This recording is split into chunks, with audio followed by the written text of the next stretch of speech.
In the name of Allah, the most benevolent, the most merciful. خواتین و حضرات السلام علیکم.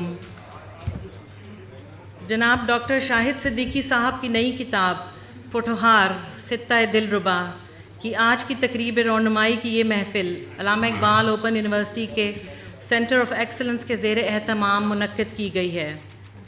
میں ڈاکٹر لبنہ عمر اپنے اور آرگنائزنگ ٹیم کی جانب سے اپنے دل کی گہرائیوں سے تمام طلبہ و طالبات، اساتذہ کرام اور مہمانان گرامی، خصوصاً صدر محفل، مہمان خصوصی اور صاحب کتاب کو خوش آمدید کہتی ہوں. آئیے تقریب کا باقاعدہ آغاز کرتے ہیں. میں تلاوت کلام پاک کے لیے ابتسام الرحمان صاحب کو اسٹیج پہ بلانا چاہوں گی. اعوذ باللہ من الشیطان الرجیم.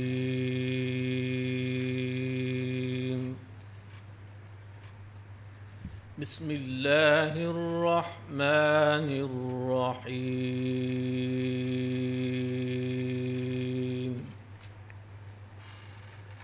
ألم تر كيف فعل ربك بأصحاب الفيل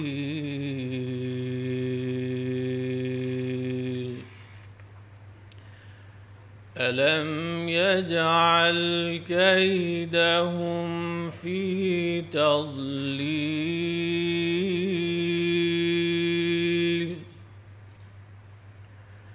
وأرسل عليهم طيرا أبابيل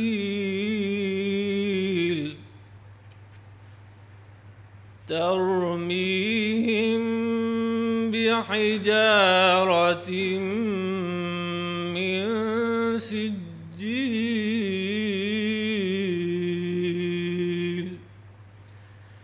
فجعلهم كعصف مأكول.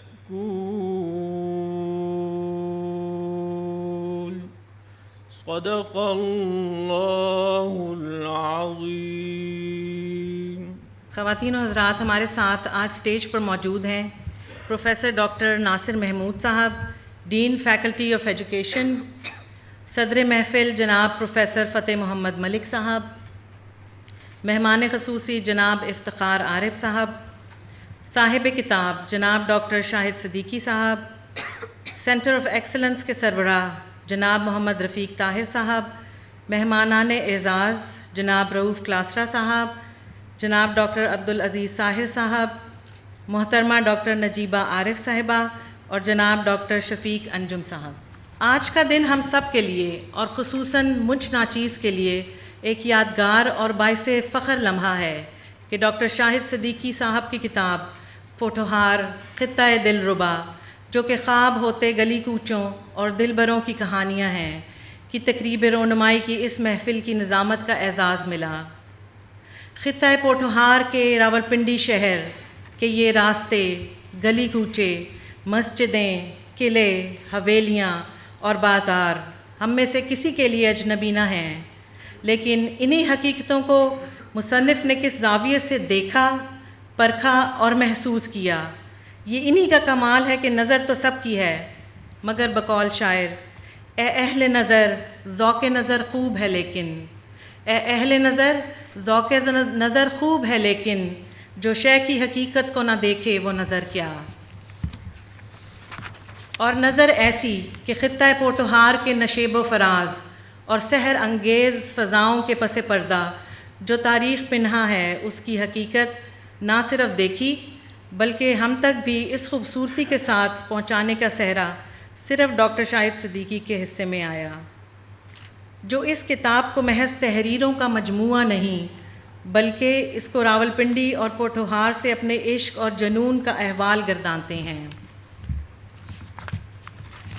یہ انہی کا طرح امتیاز ہے کہ اس مصروف آئی ٹی زدہ زندگی میں جہاں نوجوان اور پختہ عمر دونوں اپنے ارد گرد موجود انسانی تخلیقات اور تجربات کو غور طلب سنجیدہ نگاہوں سے شاید کم ہی دیکھتے ہیں، ادراک رکھتے ہیں. یوں بھی خالق کائنات نے ہم ظاہری آنکھ والوں کو یتدبروا، یتفکروا اور وَيَسِّرُ فِي الْأَرْضِ کا حکم دیا ہے، یعنی کہ ہم جس زمین پر چلتے پھرتے ہیں تو ہم نہ صرف اس کی سیر کریں but at the same time we are instructed to think and reflect, and these are the traits that exalt us into being human. خطہ پوٹوہار یقیناً باری تعالیٰ کا ایک متنوع اور حسین شاہکار ہے. مجھے اس پر زیادہ فخر اس لیے بھی ہے کہ یہ میری اور میرے آباء و اجداد کی زمین ہے جس میں ہم نے جنم لیا. یہاں پر میں مصنف کے لکھے ہوئے چند جملے جو میرے دل کی آواز بھی ہیں پڑھنا چاہوں گی، جو انہوں نے اس خطے کے بارے میں لکھے. پوٹوہار قدیم تاریخ کے دامن میں ایک ایسا جھلملاتا خطہ ہے جس کی چمک دمک کو زمانے کا الٹ پھیر بھی کم نہ کر سکا. یہ اونچے نیچے ٹیلوں، سرسبز کھیتوں، شاداب درختوں اور آزاد ہواؤں کا دلربا خطہ ہے، جہاں ہر موڑ پر تاریخ کے نیلم و مرجان بکھرے ہوئے ہیں. میں پوٹوہار کی انہی سحر انگیز ہواؤں میں پیدا ہوا، یہیں پلا بڑھا اور پھر ہمیشہ کے لیے اس کے حسن کا اسیر ہو گیا. یہ تاریخ کی کتاب نہیں، ان منظروں کا بیان ہے جنہیں میری آنکھوں نے دیکھا اور جن کا لمس میری روح نے محسوس کیا. مجھے پوٹوہار کے آسمانوں میں بکھرے خوشنما رنگوں کو کشید کرنا ہے، ان فضاؤں میں پھیلے طلسمات کو دل و جان میں اتارنا ہے، اس مٹی کے ذروں میں بکھرے تاریخ کے لال و مرجان کو سمیٹنا ہے. یہ پوٹوہار کی مٹی کا مجھ پر قرض ہے جس کی سحر انگیز فضاؤں نے مجھے پروان چڑھایا اور جس کی مہکتی مٹی میں مجھے ہمیشہ کے لیے سو جانا ہے. تو خواتین و حضرات، دو دریاؤں میں مقید اس سرزمین کے تہ در تہ راز افشاں کر کے قارئین تک پہنچانے کا اعزاز صرف اور صرف ڈاکٹر شاہد صدیقی کے سر ہے. ایک شعر ان کی نظر کرتی ہوں. حفیظ اہل زباں کب مانتے تھے، حفیظ اہل زباں کب مانتے تھے، بڑے زوروں سے منوایا گیا ہوں. اب میں دعوت دینا چاہوں گی پروفیسر ڈاکٹر ناصر محمود صاحب کو کہ وہ آپ کے اپنی آڈینس کو ویلکم کریں. بسم اللہ الرحمن الرحیم. جی، یہ میرے لیے بھی اور میرے ادارے کے لیے بھی جی بڑے اعزاز کی بات ہے کہ ادارے جن چیزوں سے پہچانے جانے چاہیے وہ اسی طرح کی ادبی محفلیں ہیں، کتاب کی گفتگو ہے، زندگی کو دیکھنے کے رخ ہیں، جو ہمیں اپنے طلباء سے، اپنے کولیگ سے اس فورم پہ شیئر کرنے چاہیے. اور یہ بڑی میرے لیے خوشی کی بات ہے کہ آج اس کتاب کی رونمائی کے موقع پہ ہم اپنے اس رواج کو ایک دفعہ سے پھر تجدید دے رہے ہیں کہ یہ کتابوں کی محفلوں کی ڈسکشنز کی جگہ ہے یہ یونیورسٹی، اور بہت عرصے تک اسی طرح کی تقریبات میں ہم ہمیشہ آپ کو اور ہم سب اکٹھے ہوا کرتے ہیں. شاہد صدیقی صاحب کی شخصیت جو ہے وہ ہم سب اس سے بڑی اچھی طرح سے شناسا ہیں. آپ نے 4 سال اپنے یہاں دور میں اسی طرح کی محفلوں کو ترویج دیا، اور پڑھنے لکھنے اور ادب سے متعلق کام سارے آپ کے دور میں بہت سارے ہم نے کیے، شروع ہوئے اور ابھی تک چلتے ہیں. میرا ذاتی حیثیت میں جی سائنس سے سارا بیک گراؤنڈ ہے، اور آپ کے الفاظ میں بے ادب سا انسان ہوں. ادب سے شناسائی بہت تھوڑی سی تھی. صدیقی صاحب سے ملاقات کے بعد میرے بڑے ہیں لیکن دوستوں والا تعلق ہے، تو آپ سے ملاقات کے بعد یہ کتاب، ادب، تحریر، اس طرح کی گفتگو آپ کی محفل میں بیٹھ کے سننے کا اتفاق ہوا، اور اسی سے تھوڑا بہت رجحان ہوا. آپ سے ملنے سے پہلے سر ان چیزوں سے شناسائی وہی جو جوانی کے دور میں اشعار سے تھوڑی بہت ہوتی ہے وہ اتنی ہی حد تک تھی، بس اس سے زیادہ نہیں تھی. اس سے گہری گفتگو بھی ہوتی ہے. یہ سر سے ملے اور ان کے ساتھ بیٹھ کے سیکھنے کا موقع ملا. پھر آپ کے 4 سال میں یہ تمام بڑی بڑی ہستیاں جو آپ کے سامنے تشریف فرمائیں، ان میں سے کسی کے بھی تعارف کی ضرورت نہیں. یہ ہمارے مختلف فورمز پہ ہماری مدد کرتے تھے، ممبران تھے، اور پھر گاہے بگاہے ان سے سیکھنے کا موقع ملا. اور ان کی محفل میں جی آپ صرف اور صرف بیٹھے رہیں، کچھ نہ بولیں، ان کی گفتگو سنتے رہیں، تو یہ اپنی جگہ ایک بہت زیادہ سیکھنے والی بات ہے. میں بہت مشکور ہوں ان تمام خواتین و حضرات کا. ڈاکٹر افتخار عارف صاحب جو ہیں، فتح محمد ملک صاحب ہیں، نجیبہ عارف صاحبہ ہیں، رؤوف کلاسرا صاحب ہیں، شفیق انجم صاحب، عزیز سائر صاحب ہمارے دوست اور ڈاکٹر شاہد صدیقی صاحب. سر میں ذاتی حیثیت میں اور ادارے کی حیثیت میں آپ کا بہت مشکور ہے کہ آپ نے ہمیشہ عزت افزائی کی. آپ کے آنے سے ہماری وقار میں عزت میں ہمیشہ اضافہ ہوا. آپ کی سرپرستی کے لیے ہمیشہ خواہش مند رہیں گے سر. آپ سب کا بہت شکریہ سر. اور مجھے امید ہے کہ آج آپ ان سب کی گفتگو سے اس کتاب کے حوالے سے اور اس کے علاوہ بھی ہم سب مل کے محظوظ ہوں گے. جی بہت شکریہ سر آپ سب کا تشریف لانے کا. جزاک اللہ. اس سے پہلے کہ ہم خطبہ استقبالیہ کی طرف چلیں، I would like to announce کہ یہ کتاب پوٹھوہار خطہ دلربا یہاں پہ موجود ہے اور ڈسکاؤنٹڈ ریٹس پہ آپ کے لیے اس کا انتظام کیا گیا ہے along with signature of the author. تو کائنڈلی آفٹر تقریب کے بعد آپ اس کو دیکھ سکتے ہیں. اب چلتے ہیں خطبہ استقبالیہ کی طرف. خواتین و حضرات میں دعوت دینا چاہوں گی پروفیسر ڈاکٹر عبدالعزیز صاحب کو، جو کہ ایک علم دوست، محقق اور اردو زبان و ادب کے ماہر ہیں. ان کا شعر و ادب سے لگاؤ اور صوفی فکر سے محبت نہ صرف ان کی باتوں بلکہ ان کی شخصیت سے جھلکتی ہے اور سامعین پہ اثر انداز ہوتی ہے. پروفیسر صاحب ایک عرصے سے علامہ اقبال اوپن یونیورسٹی کے شعبہ اردو سے وابستہ ہیں اور اس کی سربراہی کے فرائض بخوبی سر انجام دے رہے ہیں. تو دعوت دیتی ہوں. نحمدہ و نصلی علی رسولہ الکریم. اما بعد فاعوذ باللہ من الشیطان الرجیم. بسم اللہ الرحمن الرحیم. سامعین محترم، ہم من حیث القوم کسی پروفیسر براؤن کے انتظار میں ہوتے ہیں کہ وہ آئے اور ہمارے خطے کی علمی اور ادبی تاریخ لکھے. ہم کسی گریٹ سن کا انتظار کرتے ہیں کہ وہ آئے اور ہماری تہذیب کو، ہماری ثقافت کو اور ہماری زبان کو دیکھے اور اس کا تجزیہ کرے. ہمیں کسی پروفیسر کرسٹوفر شیکل کا انتظار ہوتا ہے کہ وہ آ کر ہماری زبان کا تجزیہ کرے اور اس کی ایک لسانیاتی تحقیق کرے اور ہمیں بتائے کہ ہماری زبان اپنے علمی حوالے سے، اپنے تہذیبی حوالے سے، اپنے ثقافتی حوالے سے کس قدر و قیمت کی حامل ہے. سامعین محترم، ہماری خوش قسمتی ہے کہ لکھنے کو تو ڈاکٹر شاہد صدیقی صاحب نے یہ کالم لکھے ہیں، لیکن اس کتاب میں تہذیب ہے.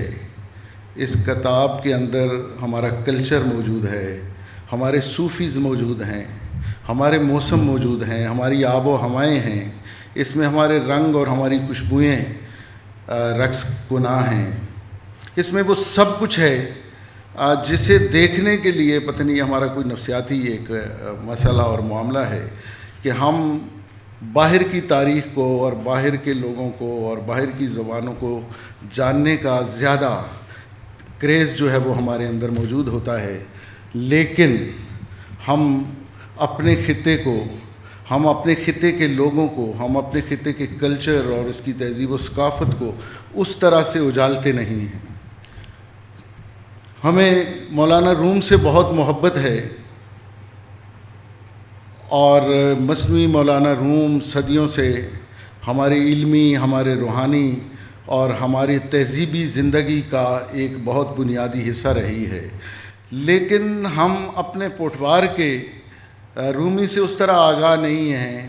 ہمیں معلوم نہیں ہے کہ ہمارا میاں محمد بخش، ہمارا سیف الملوک کا شاعر، خود اپنے زمانے کا ایک رومی ہے اور اس نے جو حکایات اور اس نے جو فراست اور دانائی اور حکمت اپنی اس کتاب میں بھر دی ہے، ہم اس سے آگاہ نہیں ہیں. ڈاکٹر شاہد صدیقی صاحب کا کمال ہے کہ انہوں نے ہماری توجہ اس محبت سے معمور خطے کی طرف، اس کی شخصیات کی طرف، اس کے موسموں کی طرف، اس کے تہذیبی آثار کی طرف دلائی ہے. شاہد صدیقی صاحب خود بھی ایک بہت تہذیبی شخصیت ہے. ان کی شخصیت میں ایک عجیب طرح کی مونی ہے اور جو ان سے ملتا ہے وہ ان کا ہو جاتا ہے. شاعر نے کہا تھا کہ جن سے مل کر زندگی سے عشق ہو جائے وہ لوگ، جن سے مل کر زندگی سے عشق ہو جائے وہ لوگ، آپ نے شاید نہ دیکھے ہوں مگر ایسے بھی ہیں۔ شاید صدیقی ان لوگوں میں سے ہیں جنہیں دیکھ کر، جن سے مل کر، جن کی باتیں سن کر، جن سے مکالمہ کر کے ایک عجیب طرح کی کشش جو ہے وہ محسوس ہوتی ہے۔ وہ خوش کلام ہے ایسا کہ اس کے پاس ہمیں طویل رہنا بھی لگتا ہے مختصر رہنا۔ سامعین محترم، شاید صدیقی صاحب کی شخصیت ہو یا ان کے کالم ہوں یا ان کی کتابیں ہوں، اس کے اندر وہی ایک چیز جو بنیادی چیز ہے، وہ ہے تہذیب۔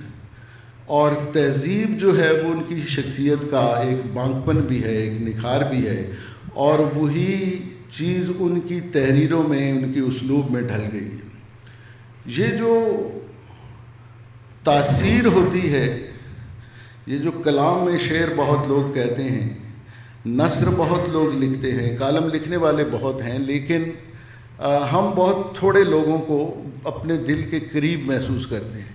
یہ جو قربت ہوتی ہے، یہ جو ہم دلی طور پر ان کو اپنے دل میں بسا لیتے ہیں اور ان سے محبت کرنے لگتے ہیں، یہ ایک ایسا شخصیت کا ایک ایسا جادو ہوتا ہے جو سر چڑھ کر بولتا ہے۔ اور شاید صدیقی صاحب کے اندر اور ان کی شخصیت میں بھی اور ان کی تحریر میں بھی وہ بنیادی انسانی اکائی جو ہے وہ موجود ہے، جو سب کو اپنی گرفت میں رکھتی ہے اور اس سے باہر جو ہے وہ نہیں نکلنے دیتی۔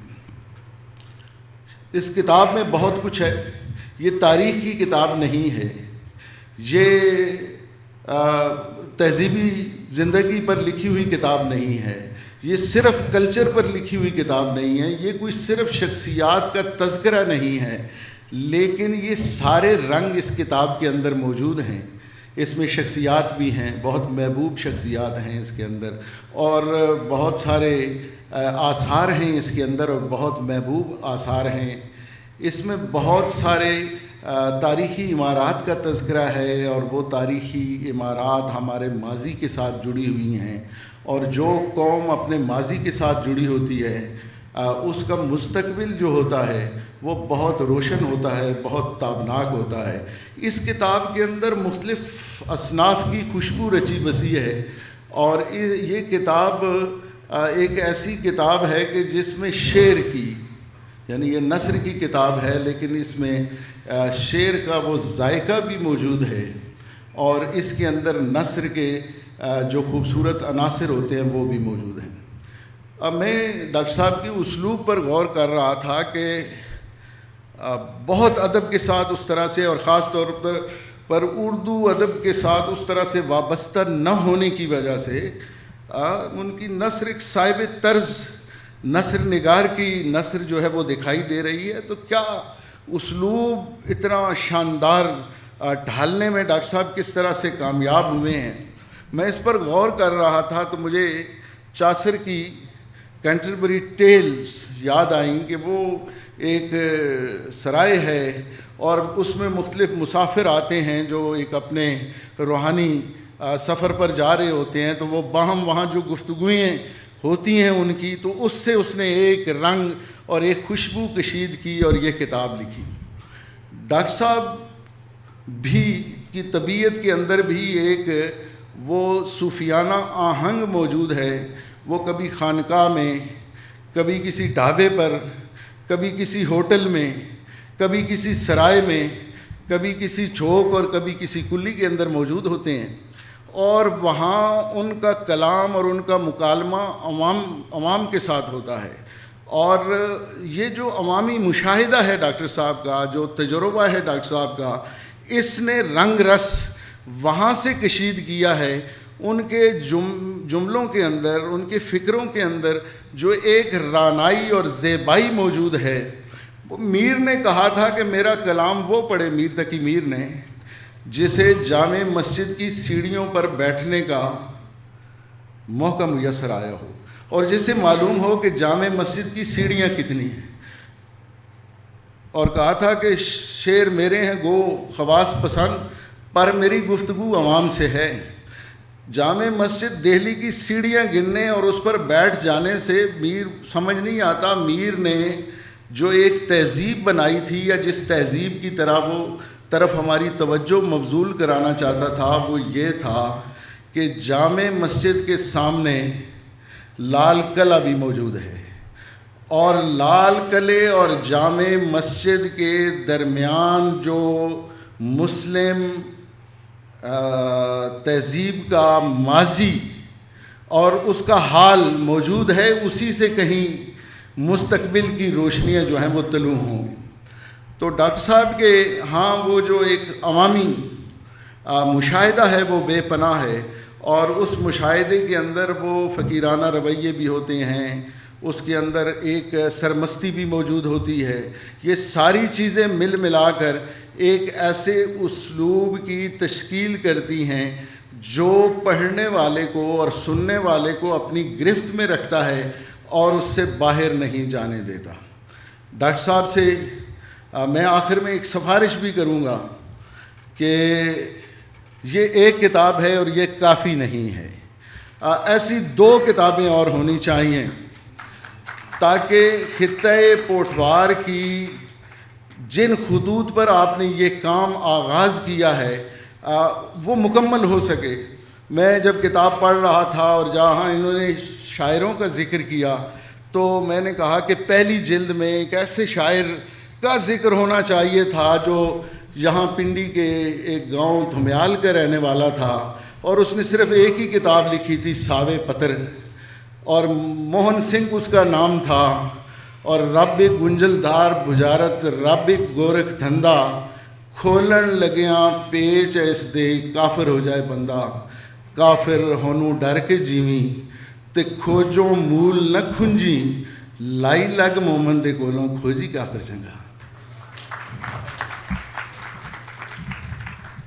اس شاعر کو بہت یاد کرنے کی ضرورت ہے کہ وہ اس تہذیب کا، اس کلچر کا ایک بہت ہی خوبصورت جو ہے وہ نمائندہ تھا۔ ڈاکٹر صاحب نے بہت سارے صوفیوں کا ذکر کیا، اس میں جلالی بھی ہیں اور جمالی بھی ہیں۔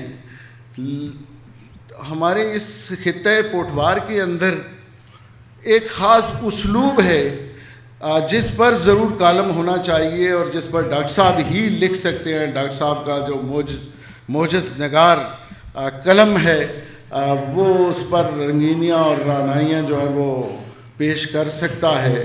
وہ ہے پوٹھوار کی اپنی ایک لے ہے، پوٹھوار کی موسیقی کا اپنا ایک رنگ ہے، وہ رنگ جو چھنگ سے چلا تھا۔ الف لا چمبے دی بوٹی مرشد من ویرے وچ لائی ہو، اس ہو کو ختم کر کے لفظ ہو کو جو پیچھے رہ گیا وہ پوٹھوار کا رنگ ہے کہ اس رنگ پر میاں محمد بخش نے اس آہنگ میں اپنی سیف الملوک لکھی ہے۔ وہی آہنگ اس کھڑے کا آہنگ ہے جو رات کو پوٹھوار کے خطے میں بیت خانی کے دوران بجایا جاتا ہے۔ کھڑا، بیت، یہ اس تہذیب کا، اس کلچر کا اور اس خطے کا، ہر علاقے کی اپنی ایک موسیقی ہوتی ہے، اپنے آلات ہوتے ہیں، اپنی دھنیں ہوتی ہیں۔ اس علاقے کی دھن سیف الملوک کی دھن ہے، اس علاقے کی لے سیف الملوک کی لے ہے، اور اس علاقے کا آہنگ اور اس علاقے کا آلہ موسیقی جو ہے وہ کھڑا ہے، اور اس کھڑے سے جو یہاں کے فنکار اپنے ردم کو، اپنے آہنگ کو منکشف کرتے ہیں، انہیں بھی یاد کرنے کی ضرورت ہے۔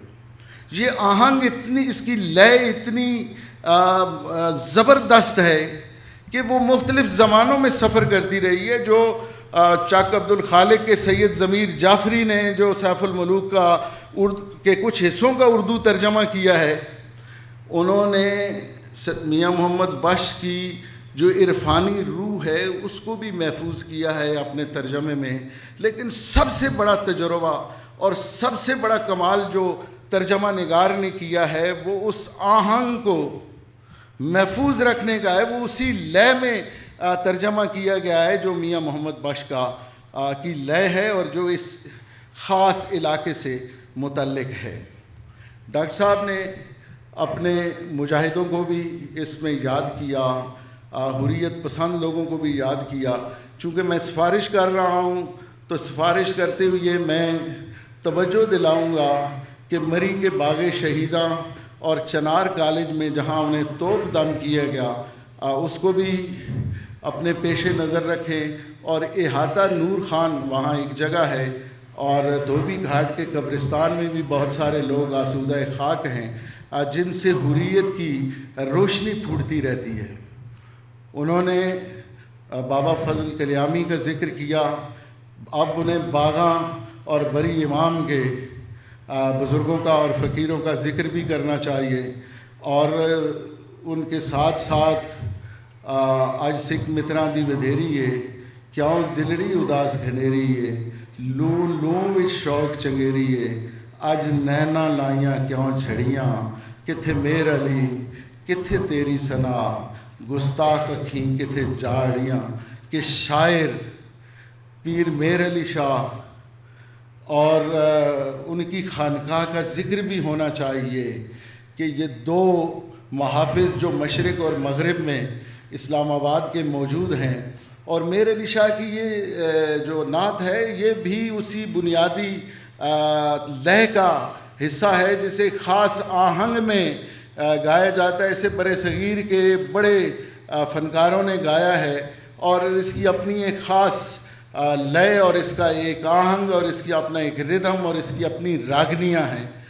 میں توجہ دلانا چاہوں گا سامعین محترم کہ ایک راگ بھی پہاڑی ہے، اور وہ اسی علاقے کے پہاڑی آہنگ سے، پہاڑی ندیوں سے، پہاڑ کی آب و ہوا سے، اس کے موسموں سے، اس کی بارش سے جو ہے وہ رنگ کشید کرتا ہے۔ یہ ساری باتیں ذہن میں اس لیے آئیں کہ ہمارے سامنے ڈاکٹر شاہد صدیقی کی اتنی خوبصورت کتاب جو ہے وہ موجود ہے۔ یہ اتنی شاندار کتاب ہے کہ جو ایک نشست میں پڑھ کر رکھ دینے والی نہیں ہے، یہ کتاب بار بار پڑھے جانے کا تقاضا کرتی ہے۔ جب آپ کسی خاص کیفیت میں ہوں، یہ اس کیفیت کو، اس خوشی کو، اس مسرت کو دوبالا کرتی ہے۔ اس کے اندر بہت رنگ ہیں، اس کے اندر بہت ساری خوشبوئیں ہیں، اس کے اندر ایک دھمال پڑ رہی ہے، اس کے اندر ایک فقیرانہ جو ہے وہ رقص جاری ہے، دیکھنے کی وہ چیز ہے، پڑھنے کی چیز ہے۔ اور ایک بات جس کی طرف ڈاکٹر لبنہ صاحبہ نے آپ لوگوں کی توجہ دلائی ہے کہ یہ کتاب بہت خوبصورت انداز میں چھاپی گئی ہے، بہت اچھے کاغذ پر چھپی ہے، بہت اچھی پرنٹنگ ہے اس کی، اور ہماری خواہش ہے کہ یہ زیادہ سے زیادہ لوگوں تک پہنچنی چاہیے۔ تو انٹرنس پر کچھ کتابیں رکھوا دی گئی ہیں اور بہت سارا اس پر ڈسکاؤنٹ بھی ہے، تو ضرور یہ کتاب اپنے ساتھ لے کر جانی ہے، اور اس کتاب کو وقفے وقفے سے اور دھیرے دھیرے پڑھتے رہنا ہے۔ یہ بہت دنوں تک ساتھ رہنے والی اور ساتھ رکھنے والی کتاب ہے۔ آپ لوگوں کا بہت شکریہ۔ جی بالکل، اس کتاب کی دستخط ہوئی کاپی ڈسکاؤنٹڈ ریٹس پہ لینا مت بھولیے گا at the end of the ceremony. اب میں اظہار تشکر کے لیے مدعو کرنا چاہوں گی اس محفل کے روئے رواں centre of excellence Allama Iqbal open university کے سربراہ جناب محمد رفیق طاہر صاحب، جو آج کی اس تقریب کے منتظم اعلیٰ بھی ہیں۔ یہ وزارت تعلیم میں سینئر ایڈوائزر کے عہدے پر ایک عرصے تک فائز رہے اور قومی سطح پر تعلیمی اداروں کی policy making and capacity development میں نمایاں کردار ادا کرتے رہے۔ بسم اللہ الرحمن الرحیم۔ بہت ہی قابل احترام مہمانان گرامی جو کہ اسٹیج پہ تشریف رکھتے ہیں، اور وہ تمام مہمان جو آج کی اس محفل کا حصہ ہیں، میں سب کا بہت مشکور ہوں کہ آپ یہاں تشریف لائے اور ہماری اس تقریب کو انتہائی آپ نے رونق بھی بخشی اور اس کو پروقار بنایا۔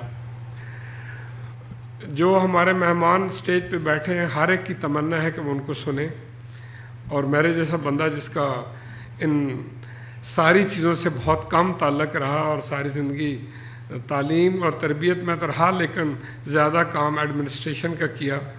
میں 2-3 باتیں صرف اگلے 2 منٹ میں ختم کر دوں گا۔ ڈاکٹر صاحب تشریف لائے یہاں یونیورسٹی میں چند دن پہلے، تو انہوں نے کہا کہ میری یہ کتاب جو ہے وہ تقریباً تیار ہو چکی ہے اور یہ چند دنوں میں آ جائے گی، اور میری خواہش یہ ہے کہ میں اس کی تقریبی رونمائی یہاں پہ علامہ اقبال اوپن یونیورسٹی میں کروں۔ اور انہوں نے پھر اس سے اگلا انتخاب یہ کیا کہ اس کا انتظام جو ہے، جو نیا ہمارا سینٹر آف ایکسیلنس بنا ہے اس یونیورسٹی میں، جو ڈاکٹر ضیاء القیوم صاحب کا ایک ویژن ہے، اس کے تحت اس کی تقریب رونمائی ہونی چاہیے۔ تو تب یہ ذمہ داری میرے حصے میں آئی کہ مجھے اس کے لیے یہ سارا اہتمام کرنا ہے۔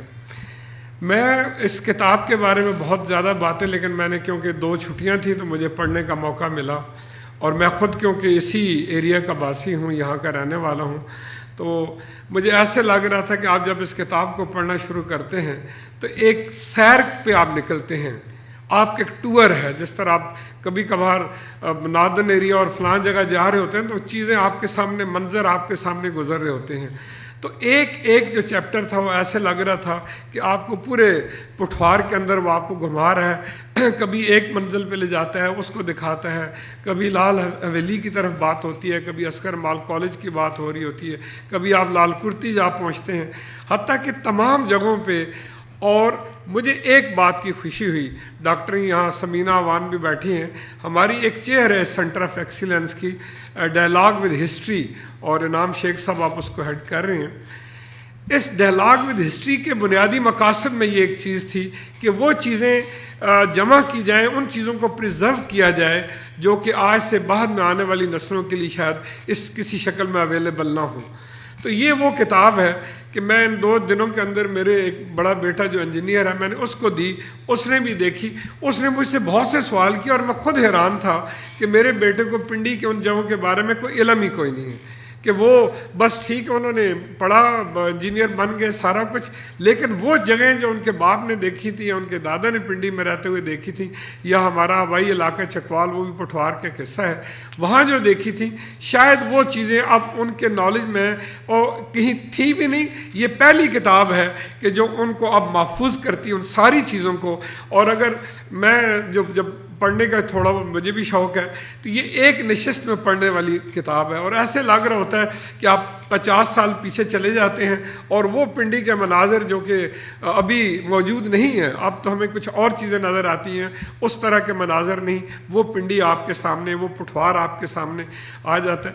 اور جب میں کارڈ چھپوا رہا تھا تو میرے ذہن میں تھا کہ میں بھی کوئی 2-3 کیسے مہمانوں کو دعوت دوں، تو میرے ذہن میں 3 راجے آئے پنڈی کے، جو میرے ساتھ جنہوں نے زندگی میں وقت گزارا، اس میں وہ 2 تو یہاں لوگ تشریف رکھتے ہیں۔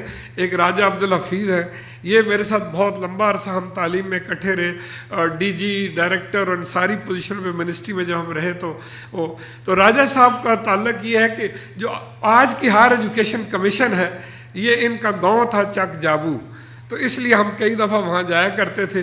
تو ملک کی ہائر ایجوکیشن چک جابو میں ہے، تو یہ بھی خطہ پٹھوار کے ایک حصہ ہے۔ تو ہم ریکویسٹ کریں گے ڈاکٹر صاحب سے کہ آئندہ جب ہائر ایجوکیشن کے ریفرنس سے لکھیں تو چک جابو میں، اور وہاں راجہ صاحب کا ابھی بھی آبائی علاقہ، گھر، قبرستان، ساری چیزیں ابھی بھی ہیں جو ہم کبھی کبھار وہاں جاتے ہیں۔ اور پھر ایک دوسرے ہمارے دوست تھے جو کہ میرے ساتھ انہوں نے کام کیا، وہ راجہ جاوید تھے، تو وہ بھی اسی سرزمین کے آدمی ہیں، اور وہ ان خطہ پٹھوار کی بہت ساری چیزوں کے، اور وہ بہت شوقین بھی ہیں، ہر وقت کوئی نہ کوئی خطہ پٹھوار پہ کسی نہ کسی چیز کی تلاش میں رہتے ہیں، محفل منعقد کرتے ہیں۔ اور تیسرے ہمارے ایک راجہ ظفر الحق جو کہ آرمی میں میجر جنرل تھے، ابھی ریٹائر ہوئے، تو جب میں نے ان دونوں نے تو فوری کہا کہ ہم آئیں گے، ان کو جب میں نے دعوت نامہ بھیجا تو اتفاق سے وہ ملک سے باہر ہیں، ان کی بھی جائیداد اور زمین اور گاؤں گھر اسی علاقے میں خطہ پٹھوار میں ہے۔ تو میں بہت مشکور ہوں صدیقی صاحب کا کہ انہوں نے یہ جو ڈائلاگ ود ہسٹری ہمارے سینٹر آف ایکسیلنس کا ایک سینٹر ہے اور ایک چیئر ہے، اس کے لیے انہوں نے یہ پہلی ایک کتاب ترتیب دے دی ہے، اور جو آئندہ آنے والی نسلیں ہیں انہیں ہمیں بتانے کی ضرورت نہیں ہوگی کہ لال کرتی کیا ہے، یا گارڈن کالج کیا ہے، یا عسکر مال کالج کیا ہے۔ اور آخری بات، جب میں کل پڑھ رہا تھا تو اس میں ایک چیپٹر جب میں اینڈ پہ پہنچا تو پروفیسر یوسف حسن، وہ ہماری فیملی میں تھے، اور کبھی مجھے اتنا اندازہ نہیں تھا جب میں نے وہ کل پڑھا، حالانکہ وہ ہمارے عزیز ہیں، رشتہ دار ہیں، ان کے ساتھ ہمارا ایک تعلق بھی تھا، لیکن کبھی اتنا نہیں پتہ چلا۔ لیکن اس کتاب کے پڑھنے کے بعد کل پھر میں نے ان کے جتنے بھی یہاں لوگ تھے ان سب کو فون کر کے بتایا کہ یوسف حسن صاحب کا ذکر اس کتاب کے اندر انہوں نے ایک، اور اصغر مال کالج کا وہ ڈھابا جو ہے جس کا انہوں نے ذکر کیا، چائے والا، تو یہ وہ چیزیں ہیں جو ہماری آئندہ آنے والی نسل کو چاہیے۔ میری اولاد کو ان ساری چیزوں سے، مجھے تو سب یاد ہے، لیکن میری اولاد کو بالکل یہ چیزیں شاید ان کے وہم و گمان میں بھی نہ ہوں جو اس کتاب میں ہے۔ تو انہوں نے ڈائلاگ ود ہسٹری کا ایک بہت اہم ڈاکومنٹ ڈیولپ کر دی ہے۔ میرے خیال میں ہمارے اس چیئر کی یہ ایک پہلی کتاب ہوگی جو کہ ہم ریفر کر سکتے ہیں کہ اس کی تقریب رونمائی اسماعیل اور اس بندے کی کتاب ہے جو اس یونیورسٹی کے وائس چانسلر بھی رہے۔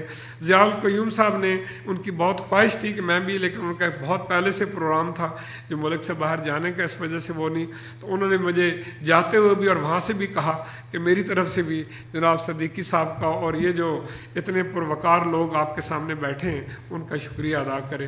تو میں سب کا بہت ممنون ہوں۔ میں دلی طور پہ کہتا ہوں کہ اس کتاب کو جب آپ پڑھیں گے تو ایسا لگے گا کہ آپ کبھی ایک کونے سے دوسرے کونے میں جا رہے ہیں اور وہ ساری چیزیں یہاں پہ موجود ہیں، اور کچھ ایریا ایسا ہے جو کہ ہم آئیڈینٹیفائی کریں گے، اور ہمارے پروفیسر صاحبزادہ ساجد الرحمان صاحب تشریف رکھتے ہیں کہ اس پہلو کو بھی تھوڑا سا سامنے لے کے آنا ہے جو کہ شاید اس کتاب میں مسنگ ہے، اور جو کہ ہمیں امید ہے کہ انشاءاللہ اس کے اگلا ایڈیشن اس سے بھی زیادہ بہتر ہوگا۔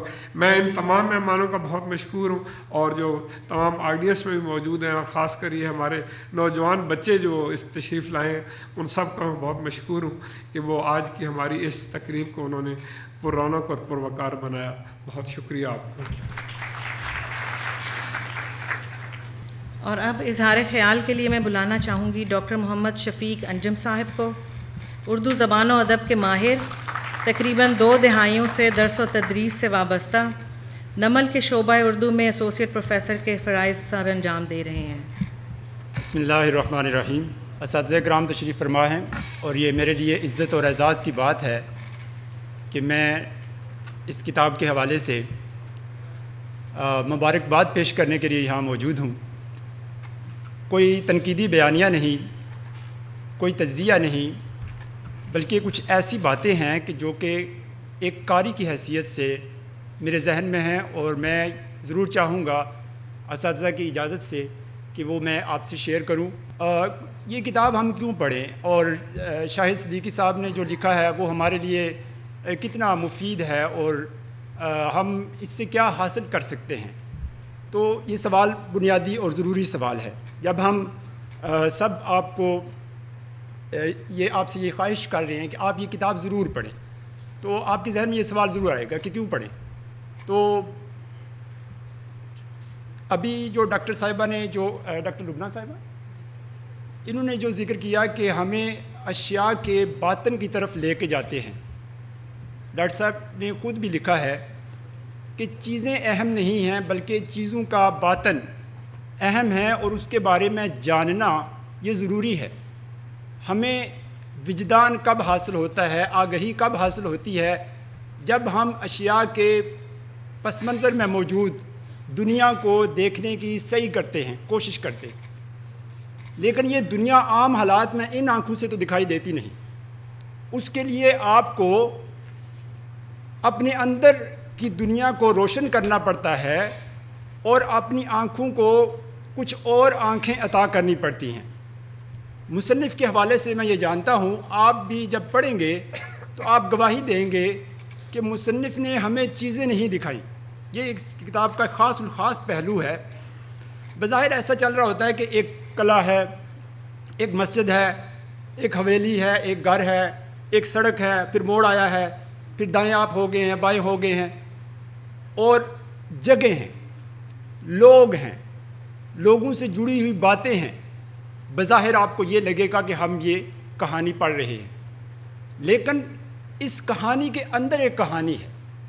آپ کو وہ کہانی قابو کرے گی، آپ کو روکے گی کہ نہیں نہیں، ادھر دیکھو، ادھر کرو، ادھر متوجہ ہو جاؤ، میں یہاں ہوں۔ وہ کہانی آپ کو اپنی طرف بلائے گی۔ یہ بلانے کا عمل آپ کو اس کتاب میں شروع سے لے کر آخر تک نظر آئے گا، اور اسی لیے میں یہ چاہتا ہوں کہ آپ یہ کتاب ضرور پڑھیے۔ لیکن یہ کیسے ہو گیا ہے؟ ہم سب جو یہاں جمع ہیں، ہم اسی بارے میں سوچتے بھی آئے ہیں، پڑھتے ہوئے بھی میں سوچتا رہا، اور میں آج سے نہیں پڑھ رہا۔ شاہد صدیقی صاحب ہمارے استاد ہیں اور ہمارے منتظم اعلیٰ بھی رہے ہیں، میں نے ان کو بڑی سیٹ پر بھی دیکھا ہے بیٹھے ہوئے، اور اس دوران میں بھی ان کی عاجزی کا معترف رہا ہوں۔ میں ان کے ساتھ ساتھ بھی چلا ہوں، ان کے ساتھ اٹھا بیٹھا ہوں، اور میں اس بات کا گواہ ہوں کہ یہ سب کچھ ایسے ہی نہیں ہو جاتا کہ آپ ایک ظاہری دنیا کے پس منظر میں موجود دنیا لوگوں کو دکھا دے۔ یہ نہیں ہو سکتا۔ یہ دنیا دکھانے کے لیے خود پارخ بننا پڑتا ہے۔ ایک لفظ استعمال کر رہا ہوں، پارخ۔ آپ اس دنیا کے خود واقف کار ہوں، جانتے ہوں، اس سے آگاہ ہوں، آگاہی رکھتے ہوں، تب آپ وہ دنیا دوسروں کو دکھا سکتے ہیں۔ تو مجھے بار بار یہ احساس ہوا ہے کہ شاہد صدیقی صاحب جو بظاہر ایک آفیسر نظر آتے ہیں اور انگریزی کے استاد ہیں اور بہت ساری زندگی انہوں نے باہر گزاری اور بہت سارے مصنفین سے ملے اور پڑھا ان کو، اور ایک فلسفہ حیات جو ہے وہ باہر کا انگریزی ادب سے جو وابستہ ہے، انگریزی کلچر سے وابستہ ہے، وہ بظاہر ہمیں ان کی یہ شکل نظر آتی ہے، لیکن ان کے اندر جو ہے وہ ایک صوفی بیٹھا ہوا ہے۔ میں یہ بات بار بار چونکہ میرے ذہن میں آتی رہی ہے، اس لیے آپ کتاب پڑھ کے یہ مجھے بتائیے گا کہ کیا یہ میں ٹھیک کہہ رہا ہوں یا نہیں کہہ رہا، کہ ایک صوفی ہمارے سامنے آتا ہے، وہ صوفی جو وجد کی بات کرتا ہے، وجدان کی بات کرتا ہے، عشق کی بات کرتا ہے، اور عشق سے آگاہ ہونے کی بات کرتا ہے۔ عام آدمی ہم بات کرتے ہیں لیکن ہماری بات میں تاثیر نہیں ہے، وہ بات کرتے ہیں تو بات میں تاثیر آ جاتی ہے۔ یہ ایک عجیب معاملہ ہے، اور پھر ہم اس نتیجے پر پہنچتے ہیں کہ بات کرنے والا جو راوی ہے وہ کون ہے، اس کے بارے میں ہم جانیں۔ جب ہم جاننے کی کوشش کرتے ہیں تو ہمیں بظاہر ایک مغربی لباس میں بیٹھا ہوا شخص، ایک استاد جو کہ انگریزی کا استاد ہے، اس کے اندر جو تصوف کی دنیا آباد ہے، اس کا دل جو روشن ہے، وہ ہمیں نظر آتا ہے اور ہمیں متاثر کرتا ہے۔ تو اس کتاب کی خاص خوبی یہی ہے کہ آپ کو اشیاء کے جو ظاہری پہلو ہیں ان کے ساتھ ساتھ ایک باطن کی دنیا بھی نظر آتی ہے، اور وہ باطن ہی اصل میں زندگی کا مرکز و محور ہے، اور اسی کے ذریعے سے ہم اپنی زندگیوں کو نہ صرف اچھی طرح سے دیکھتے ہیں بلکہ ان کو استوار کر سکتے ہیں، ان کو بہتر بنا سکتے ہیں۔ جہاں تک اس کتاب کے تاریخی پہلوؤں کا ذکر ہے، طاہر صاحب نے، استاد محترم نے ذکر کیا، صوفیانہ پہلوؤں کا ذکر کیا، یہاں کی ثقافت کا ذکر کیا، جہاں انہوں نے بات چھوڑی وہاں سے ایک بات میں شروع کرتا ہوں، اور وہ میں ضرور کہنا چاہوں گا کہ ہمارا جو خطہ ہے اس کے حوالے سے عام طور پر تاریخ نگاروں نے بہت کم لکھا ہے۔ میں نے پنجاب کے حوالے سے، پنجاب کی تاریخ کے حوالے سے، یہاں تاریخ دان موجود ہیں وہ بہتر جانتے ہیں، تاریخ کے حوالے سے انگریزی کی 5-7 کتابیں، اردو کی 5-7 کتابیں اور فارسی میں لکھی ہوئی 2-3 کتابیں دیکھی ہیں، میں یہاں دیکھ کے آیا ہوں۔ ان میں پوٹھوہار کے ذکر کے بارے میں ڈھونڈتا رہا ہوں کہ کتنا حصہ انہوں نے مختص کیا ہے ان کتابوں میں۔ کنیہ لال کی کتاب دیکھ لیں، سید لطیف صاحب کی کتاب دیکھ لیں، انگریزی میں ہے، اردو میں ترجمہ ہوئی، اس کے علاوہ 2-3 اور کتابیں۔ تاریخ پنجاب ہے اور پنجاب کے دل کا ذکر نہیں ہے، پوٹھوہار کا ذکر نہیں۔ ایک صاحب اپنی تاریخ میں لکھتے ہیں دریائے جہلم وہاں سے شروع ہوتا ہے اور جہلم کے قریب سے گزرتا ہوا آگے چلا جاتا ہے، اس میں مگرمچھ بہت ہوتے ہیں۔ یہ کہاں سے آ گئے؟ ہم نے تو مچھلیاں دیکھی ہیں گگن صاحب، ہم نے مچھلیاں دیکھی ہیں، خوبصورتیاں دیکھی ہیں، اور پوٹھوہار کا جو مزاحمت کا رویہ ہے، میں یہ خاص الخاص اس کتاب کے حوالے سے، چونکہ پڑھی ہے ساری کتاب میں نے، اور میں اس کتاب کے جو لکھنے کا عمل ہے، جو دورانیہ ہے، اس کا بھی گواہ رہا ہوں، اور خاص طور پر یہاں جو مزاحمت اور حریت کے رویے چلتے رہے ہیں، کسی کو وہ نظر نہیں آئے۔ شاہ صاحب کو نظر آئے ہیں اور انہوں نے دکھائے ہیں۔ یہ خاص بات ہے، نوٹ کرنے والی بات ہے۔ ہمارے ایک تاریخ کے استاد تھے، وہ کہتے تھے بھائی یہ کیا آپ پوٹھوہار کا ذکر کرتے ہیں اور یہاں کے حریت اور مزاحمت کے رویوں کی بات کرتے ہیں اور لڑائیاں ساری پانی پت میں ہوئی ہیں. میں نے کہا شکر ہے کہ آپ کو پانی پت کا نام یاد رہ گیا, ورنہ آپ سب کچھ دلی لے جاتے. تو راستہ, ہم گزرگاہ کے لوگ ہیں, یہ کیسے ہو جاتا رہا ہے کہ یہاں کچھ نہ ہوا ہو, کوئی تاریخ نہ ہو. ہمیں روندا گیا ہے, مسلا گیا ہے, چن چن کے مارا گیا ہے. ہمارے ہیروز جو کہ آج آپ کو تاریخ میں نہیں ملیں گے, ان کی یاد کی, دوبارہ یاد کی خواہش ہمیں کرنی چاہیے, کوشش کرنی چاہیے. ہمیں اس تاریخ کے دھارے کے پیچھے جانا چاہیے, اور آپ کو اس کتاب کے ذریعے سے اس تاریخ کے دھارے کے نشان ملیں گے اور آپ یقیناً اس سے لطف اندوز ہوں گے. آخری بات کرنا چاہتا ہوں تاریخ کے ساتھ ساتھ, جہاں استاد محترم ساحر صاحب نے بات چھوڑی تھی کہ صوفیاء کی طرف رغبت رکھتا ہے. ہماری پوٹھوہار میں جو صوفیاء کی روایت رہی ہے, آپ شاید جانتے ہوں اور آپ نے اس کے حوالے سے پڑھا ہو, اور ان کے جو آستانے ہیں ان پر بھی حاضری دی ہو, اور آپ نے محسوس کیا ہو کہ ایک سلطنت ہوتی ہے دل کی, ایک سلطنت ہوتی ہے جس کی سرحدیں ہوتی ہیں, اور جو دل کی سلطنت ہوتی ہے اس کی سرحدیں نہیں ہوتی, وہ سب کو خوش آمدید کہتی ہے. یہاں انہوں نے جو عنوان کھینچا ہے صفحہ 10 پر دیکھیے گا, پوٹھوہار کے نیلم و مرجان, خوبصورت عنوان ہے. پہلا اس میں جو آرٹیکل ہے, جو کالم ہے, وہ ہے شاہ مراد پر رحمۃ اللہ علیہ. دوسرا ہے بابا فضل شاہ کلیامی صاحب پر. جب یہ بیان کرتے ہیں اور جہاں جب پہنچتے ہیں نا کہ بابا فضل اس چٹان پر جو ہے وہ لیٹ جایا کرتے تھے اور ان کا جسم جو ہے وہ جلتا تھا, اور وہ اس عالم وجد میں کہا کرتے تھے کہ میں سڑی گیا, میں بلی گیا, میں سڑی گیا, میں بلی گیا آتش عشق سے. اور ایسے ایسے گوہر, ایسے ایسے باکمال لوگ کہ جن کی وجہ سے یہ دھرتی روشن ہے, یہ دھرتی خوش ہے, یہ دھرتی زرخیز ہے. ہمیں ان کے بارے میں کم تحریریں ملتی ہیں, اگر ملتی ہیں تو وہ باوثوق ذرائع سے وہ باتیں ہم تک نہیں پہنچتی. اگلا آرٹیکل آپ دیکھیں تو وہ ہے میاں محمد بخش صاحب پر. میاں محمد بخش صاحب جنہوں نے کہا ہے کہ جیلم گھاٹوں پربت پاسے, جیلم گھاٹوں پربت پاسے تے میر پورے تو دکھن, کھڑی ملک وچ لوڑن جڑے طلب بندے دی رکھن. کھڑی ملک, طلب بندے کی. تو یہ دھرتی وہ ہے, یہ علاقہ وہ ہے کہ جہاں بندے کو طلب کے وسائل بھی دستیاب ہوتے ہیں, ذرائع بھی دستیاب ہوتے ہیں, اور راہیں بھی موجود ہیں.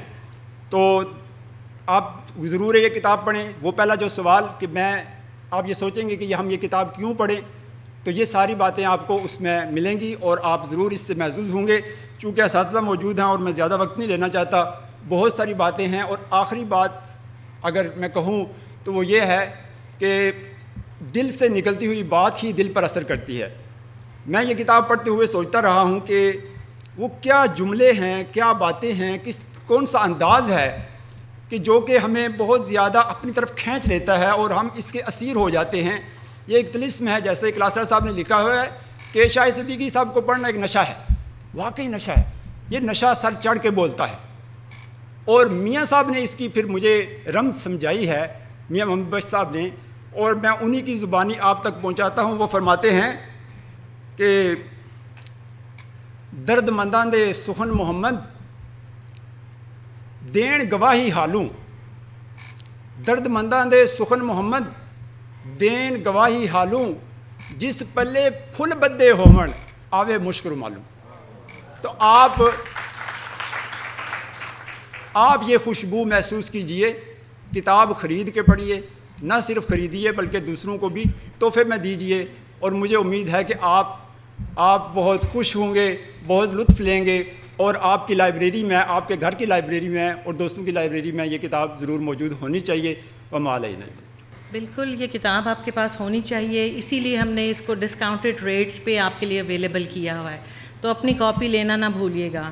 اور اب میں جس شخصیت کو بلانا چاہوں گی، یہ اردو زبان و ادب میں ایک بڑا نام، یہ استاد ہونے کے ساتھ ساتھ ایک مصنفہ اور شاعرہ بھی ہیں۔ اردو زبان و ادب میں ان کی کاوشیں ناقابل فراموش ہیں، خاص کر ترجمہ سازی میں ان کی مہارت ان کا خاصہ رہی، جس کی بنا پہ انہوں نے کئی انگریزی کتابوں کے اردو تراجم شائع کیے اور عام آدمی تک اس کی رسائی کو یقینی بنایا۔ انٹرنیشنل اسلامک یونیورسٹی میں اردو ڈپارٹمنٹ کی سربراہ رہیں اور اب dean faculty of languages and literature کے فرائض سر انجام دے رہی ہیں۔ پروفیسر ڈاکٹر نجیبہ عارف صاحبہ۔ بہت شکریہ ڈاکٹر صاحبہ۔ صدر محفل پروفیسر ڈاکٹر فتح محمد ملک صاحب، مہمان خصوصی محترم افتخار عارف صاحب، صاحب کتاب اور صاحب محفل جناب پروفیسر ڈاکٹر شاہد صدیقی صاحب، رؤف کلاسرا صاحب، رفیق طاہر صاحب، پروفیسر ڈاکٹر عبدالعزیز طاہر صاحب، ڈاکٹر شفیق انجم صاحب، اور حاضرین کرام، حاضرین میں بیٹھے ہوئے بہت محترم اساتذہ کرام، پروفیسر ساجد الرحمان صاحب یہاں تشریف رکھتے ہیں، ڈاکٹر سمینہ یہاں تشریف رکھتی ہیں، ڈاکٹر ارشاد تشریف رکھتے ہیں، اور معزز مہمانان گرامی۔ سب سے پہلے تو میں سینٹر آف ایکسلنس کا شکریہ ادا کرنا چاہتی ہوں جنہوں نے مجھے یہ موقع دیا کہ آج ڈاکٹر شاہد صدیقی صاحب کے کالموں کے مجموعے پوٹھوہار خطۂ دل ربا پر ایک بات کر سکوں، گفتگو کر سکوں۔ ڈاکٹر شاہد صدیقی صاحب کسی تعارف کے محتاج نہیں ہیں۔ اپنی تعلیمی زندگی میں بھی انہوں نے بہت نمایاں کامیابیاں سر انجام دیں، اس کے بعد انہوں نے زندگی بھر تدریس سے وابستہ رہ کر گزاری اپنی زندگی، اور یہ ان کا اپنا اختیار تھا کہ انہوں نے اس شعبے کو اختیار کیا، ورنہ وہ کسی اور زیادہ با اختیار شعبے میں بھی جا سکتے تھے۔ ان کا تدریسی کریئر بھی اپنی جگہ پر بہت قابل رشک رہا، کئی اعلیٰ ترین تعلیمی اداروں سے وابستہ رہے، ان کی سربراہی بھی کی۔ اس کے ساتھ ساتھ علم و ادب سے ان کی گہری وابستگی کسی سے ڈھکی چھپی نہیں ہے۔ درجن بھر سے کے قریب کتابوں کے مصنف ہیں، 3-4 کتابیں زیر طبع ہیں۔ زیادہ تر ان کی کتابیں تعلیم اور پاکستان میں تدریس اور تعلیم کے موضوع سے متعلق ہیں، لیکن اس کے ساتھ ساتھ ان کا ایک اختصاص ادب سے ان کا تعلق بھی ہے۔ ان کا ناول ادھ ادھورے لوگ، ادھ ادھورے خواب اگرچہ ناول ہے، لیکن وہ بھی تدریسی اور تعلیمی زندگی کے ماحول میں اور اس کی سیٹنگ میں لکھا گیا ہے۔ پوٹھوہار خطۂ دلربا ان کے کالموں کا مجموعہ ہے۔ کالموں کے مجموعے چھپتے رہتے ہیں۔ عام طور پر ہم یہ دیکھتے ہیں کہ ان مجموعوں میں موضوعات کا تنوع اور نیرنگی اتنی زیادہ ہوتی ہے کہ ان کے اندر کسی ایک واحد رشتے کی تلاش کرنا مشکل ہوتا ہے جو اس تسبیح کے ان دانوں کو ایک لڑی میں پرو دے۔ لیکن ڈاکٹر صاحب کی کتاب کا سب سے پہلا تاثر جو مجھ پر قائم ہوا وہ یہ تھا کہ اس کتاب میں بلا کی وحدت تاثر ہے، جو ایک کالموں کے مجموعے سے جس کی توقع نہیں کی جا سکتی۔ ایک ہی احساس، ایک ہی طرز فکر اور طرز احساس ہے جس کی لڑی میں یہ کالم پروئے ہوئے ہیں۔ ایک ہی تھیم ہے جو ان کالموں کے الفاظ کے پس پردہ ہمیں نظر آتی ہے، جو ان الفاظ میں گندھی ہوئی ہے۔ ایک ایسا تسلسل ہے، ایک ایسی یک رنگی ہے اور ایک ایسا ربط باہم ہے جو ان کالموں کے مختلف عنوانات کے باوجود ان کے اندر ہمیں موجود نظر آتا ہے۔ اگر ذرا دور سے دیکھا جائے تو یہ محسوس ہوتا ہے کہ یہ جو مشترک طرز احساس اور جو وحدت تاثر ہے یہ بنیادی طور پر نوسٹیلجیا سے پھوٹی ہے۔ نوسٹیلجیا ایک بڑی عجیب سی چیز ہے۔ کچھ لوگ اسے ماضی پرستی کہتے ہیں، کچھ ماضی گزیدگی بھی کہتے ہیں، لیکن نوسٹیلجیا انسان کا ایک ایسا احساس ہے جو اس کو زمان و مکان کی حدود کے پار جانے پر اکساتا ہے۔ نوسٹیلجیا ہر فرد کا اپنا ہوتا ہے، لیکن ذاتی ہونے کے ساتھ ساتھ اس کی نوعیت معاشرتی اور تہذیبی بھی ہوتی ہے۔ شاہد صدیقی، اس نوسٹیلجیا کے حوالے سے ہم کچھ بات بعد میں بھی کریں گے کیونکہ میرا یہ خیال ہے کہ نوسٹیلجیا محض ماضی پرستی نہیں ہے، یہ ماضی کی طرف لوٹنے کی خواہش نہیں ہے، بلکہ ماضی کو حال میں مدغم ہوتا دیکھنے کی خواہش ہے۔ جب ہم ماضی کو حال سے غیر فطری طریقے سے کاٹ دیتے ہیں اور اپنے حال کو اپنے ماضی کی رعنائی اور رنگینی سے محروم ہوتا ہوا دیکھتے ہیں تو نوسٹیلجیا کا شکار ہو جاتے ہیں۔ دراصل نوسٹیلجیا روایت کو قائم رکھنے کی خواہش ہے، روایت سے جڑنے کی خواہش ہے، اپنی جڑوں کے ساتھ رشتہ استوار کرنے کی خواہش ہے، اور نوسٹیلجیا کی یہ کیفیت ان کالموں میں ہمیں جا بجا نظر آتی ہے۔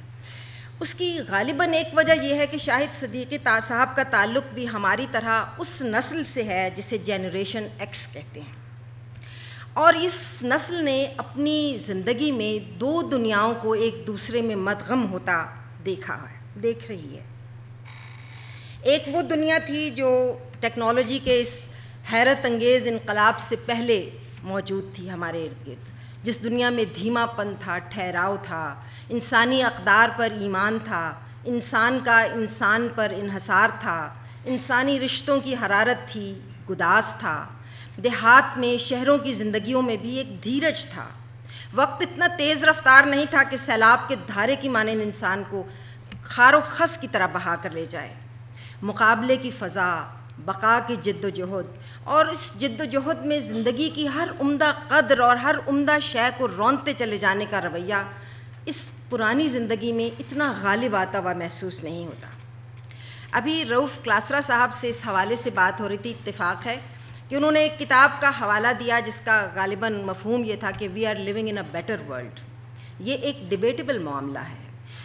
ہم عام طور پر جب دو چیزوں کے درمیان تقابل کرتے ہیں تو جس چیز کے حق میں ڈنڈی مارنا چاہتے ہیں اس کے مثبت ترین پہلوؤں کو لیتے ہیں، اور جس چیز کو نظر انداز کرنا چاہیں اس کے منفی ترین پہلوؤں سے اس کا تقابل کرتے ہیں۔ حقیقت یہ ہے کہ دو دنیائیں ہوں یا دو زمانے ہوں یا دو اقدار ہوں یا دو عہد ہوں، ان کے درمیان تقابل کرتے ہوئے مثبت اور منفی ہر طرح کے پہلوؤں کو مد نظر رکھنا ضروری ہوتا ہے، اور پھر کہیں جا کے ہم وہ میزان پا سکتے ہیں جس میزان پر پرکھ کر ہم یہ فیصلہ کر سکیں کہ ہمارے ہاتھ احساس زیاں زیادہ ہے یا احساس منافع زیادہ ہے، نفع زیادہ ہے، فائدہ زیادہ ہے۔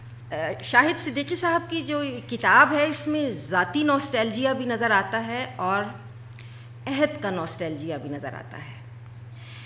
مجھے تو اگرچہ ڈاکٹر عبدالعزیز طاہر صاحب نے فرمایا ہے کہ یہ تاریخ کی کتاب نہیں ہے، لیکن مجھے تو یہ بالکل ایک سماجی تاریخ کی کتاب لگتی ہے۔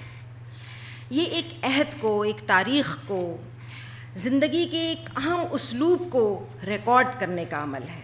یہ تاریخ نویسی سے کچھ کم نہیں ہوتا، لیکن تاریخ نویسی کی نسبت اس میں کچھ اضافہ ہمیں نظر آتا ہے، اس لیے کہ تاریخی بیانیہ ہمیشہ بے حس ہوتا ہے، غیر جانبدار ہوتا ہے، مگر ادبی بیانیہ احساس کی شدت سے دھڑک رہا ہوتا ہے، اس میں جذبے کی حرارت ہے جس سے وہ چمک رہا ہے، دمک رہا ہے، اور ان دونوں چیزوں کا ہمیں شاہد صدیقی صاحب کی کتاب میں بار بار احساس ہوتا ہے۔ پھر نوسٹیلجیا کا جو مجموعی آہنگ ان کے ہاں ہمیں نظر آتا ہے وہ ایک جمالیاتی فضا میں ڈھلا ہوا ہے۔ جمالیاتی فضا کا احساس ہمیں ان کے الفاظ سے بھی ہوتا ہے، ان کے اسلوب سے بھی ہوتا ہے، اور ان کے طرز فکر سے بھی، طرز احساس سے بھی ہوتا ہے۔ اور اس جمالیاتی فضا کا جو نمایاں ترین عنصر ہے وہ رومانویت ہے۔ رومانویت کا امتزاج اگر جمالیات میں شامل ہو جائے تو اس کا اثر دو آتشہ ہو جاتا ہے۔ بعض لوگ سمجھتے ہیں کہ رومانویت کا تعلق ایک خاص عمر سے ہے، کچی عمر سے ہے۔ میرا خیال ہے کہ یہ اس کا تعلق عمر سے نہیں، یہ ایک خاص طرح کے مزاج کا نام ہے۔ اس مزاج کا نتیجہ یہ ہے کہ وہ چھوٹی چھوٹی باتیں، وہ چھوٹی چھوٹی چیزیں، وہ غیر اہم واقعات جو غیر رومانوی آدمی کے لیے کوئی اہمیت نہیں رکھتے اور وہ انہیں زندگی کے فطری عمل کا ناگزیر نتیجہ سمجھ کر قبول کر لیتا ہے، ایک رومانی آدمی ان سب چیزوں کو اپنے دل پر، اپنی جان پر گزرتا ہوا محسوس کرتا ہے۔ ان سب لمحوں کی آہٹ، ان کی لرزش، ان کا تحیر ایک رومانی آدمی کو نصیب ہوتا ہے، ایک غیر رومانی آدمی کو نصیب نہیں ہوتا، اور اس تحیر اور اس شدت احساس سے رومانی آدمی اپنے لیے ایک پنجرہ تیار کرتا ہے اس پنجرے کا دروازہ باہر سے نہیں اندر سے بند ہوتا ہے. اور میں آپ کو یقین دلاتی ہوں کہ دنیا میں سب سے زیادہ اذیت ناک پنجرے وہی ہوتے ہیں جن کے دروازے باہر سے نہیں اندر سے بند ہوتے ہیں. رومانی آدمی عام آدمی کی نسبت زیادہ غم سہتا ہے، وہ ایک زیادہ گہرائی میں جیتا ہے، زیادہ شدت احساس کے ساتھ جیتا ہے. تو جب ہم کہتے ہیں کہ شاہد صدیقی صاحب کے کالموں کا اسلوب رومانی ہے، تو اس رومانیت میں ہمیں ایک گہری اداسی نظر آتی ہے، ایک احساس زیاں نظر آتا ہے، اور وقت کے سیل بے کراں کے سامنے انسان کی مجبوری اور لاچاری کا احساس نظر آتا ہے. انہوں نے اپنے کالموں میں پوٹھوہار کے خطے کی دیہی معاشرت کی بہت شوخ اور واضح تصویریں بنائی ہیں. فصلوں کی کٹائی، میلے اور تہوار، زندگی کی رہتل بہتل، انسانوں کے باہمی رشتے کی مضبوطی، ان کے درمیان اقدار کا احساس، دیہی آدمی کی مصروفیات، اس کا دائرہ عمل، اس کی خوشیاں، اس کے غم، اس کی پریشانیاں، یہ سب رنگ ہمیں ان کالموں میں نظر آتے ہیں. اس کے بعد چھوٹے شہروں اور قصباتی زندگی کی سماجیات بھی ان کا بہت اہم موضوع رہا ہے. اگرچہ پنڈی، راولپنڈی اب ایک چھوٹا شہر نہیں ہے، لیکن جس زمانے کے پنڈی کی انہوں نے تصویر کھینچی ہے، اس زمانے میں وہ ایک چھوٹا پرسکون اور شہری زندگی کی ہمہ ہمی سے خالی شہر نظر آتا ہے. میں تو اس کی گواہ نہیں ہوں کیونکہ میرا تعلق اس خطے سے نہیں، لیکن گزشتہ 30 سال سے تو میں بھی راولپنڈی کے نواح میں رہ رہی ہوں، اور میں محسوس کرتی ہوں کہ اس 30 سال کے دوران راولپنڈی کی سماجی زندگی میں ایک تیز رفتاری، ایک عجلت پسندی اور بڑے شہروں کی سی رونق، اسے رونق کہیں یا اسے تیز رفتاری کہیں، وہ در آئی ہے. اس شہری زندگی کے اظہاریے میں انہوں نے اس شہری زندگی میں اہم کردار ادا کرنے والے پیشہ ور لوگوں کا ذکر کیا ہے، ہنرمند افراد کا ذکر کیا ہے، طبقاتی تقسیم کا ذکر کیا ہے، ان کے سماجی تناظرات کا ذکر کیا ہے، اور سب سے بڑھ کر یہ کہ یہاں کے طرز تعمیر نے اس شہر کی زندگی پر، اس کے رہنے والوں کی فکر پر، اس کی سوچ پر، ان کے مزاج پر کیا اثرات مرتب کیے ہیں، اس بارے میں یہ بہت خاص ان کی نگاہ رہی ہے. یہ بھی ایک ایسا پہلو ہے جو عام طور پر نظر سے اوجھل رہتا ہے، کیونکہ شہروں کا، مکانوں کا طرز تعمیر انسانوں کی زندگی پر، اس کی سوچ پر، اس کے ذہن پر اور اس کی ترجیحات پر اثر انداز ہوتا ہے. تو شاہد صدیقی صاحب نے جو حویلیوں کا ذکر کیا، ان کے طرز تعمیر کا، رہائش گاہوں کا ذکر کیا، اسکولوں کا ذکر کیا، ان کی عمارتوں کا ذکر کیا، اس سے محسوس ہوتا ہے کہ اس شہر کی سماجی فضا میں اس طرز تعمیر کا کتنا گہرا ہاتھ رہا ہے. پھر ایک اور بات جو ان کے ہاں مجھے بہت نمایاں نظر آئی، وہ ان کے ادب سے ان کا جو تعلق تھا، اس کا اظہار انہوں نے اشعار کے ذریعے کیا ہے. یہ جو جنریشن ایکس جس کی ابھی ہم بات کر رہے تھے، یہ ایک عبوری دور ہے. جس عبوری دور میں، اور جس کی بات رؤف کلاسرا صاحب بھی فرما رہے تھے، یہ وہ عبوری دور ہے جس کا سامنا غالب کو بھی کرنا پڑا تھا 19ویں صدی کے نصف میں. یہ بڑا کربناک دور ہوتا ہے. اس دور میں رہنے والے انسان ایک خاص مانوس تہذیب کے پروردہ ہوتے ہیں، اور وہ اپنی آنکھوں کے سامنے اس مانوس تہذیب کے رنگوں کو بکھرتا ہوا، اجڑتا ہوا اور منسوخ ہوتا ہوا دیکھتے ہیں.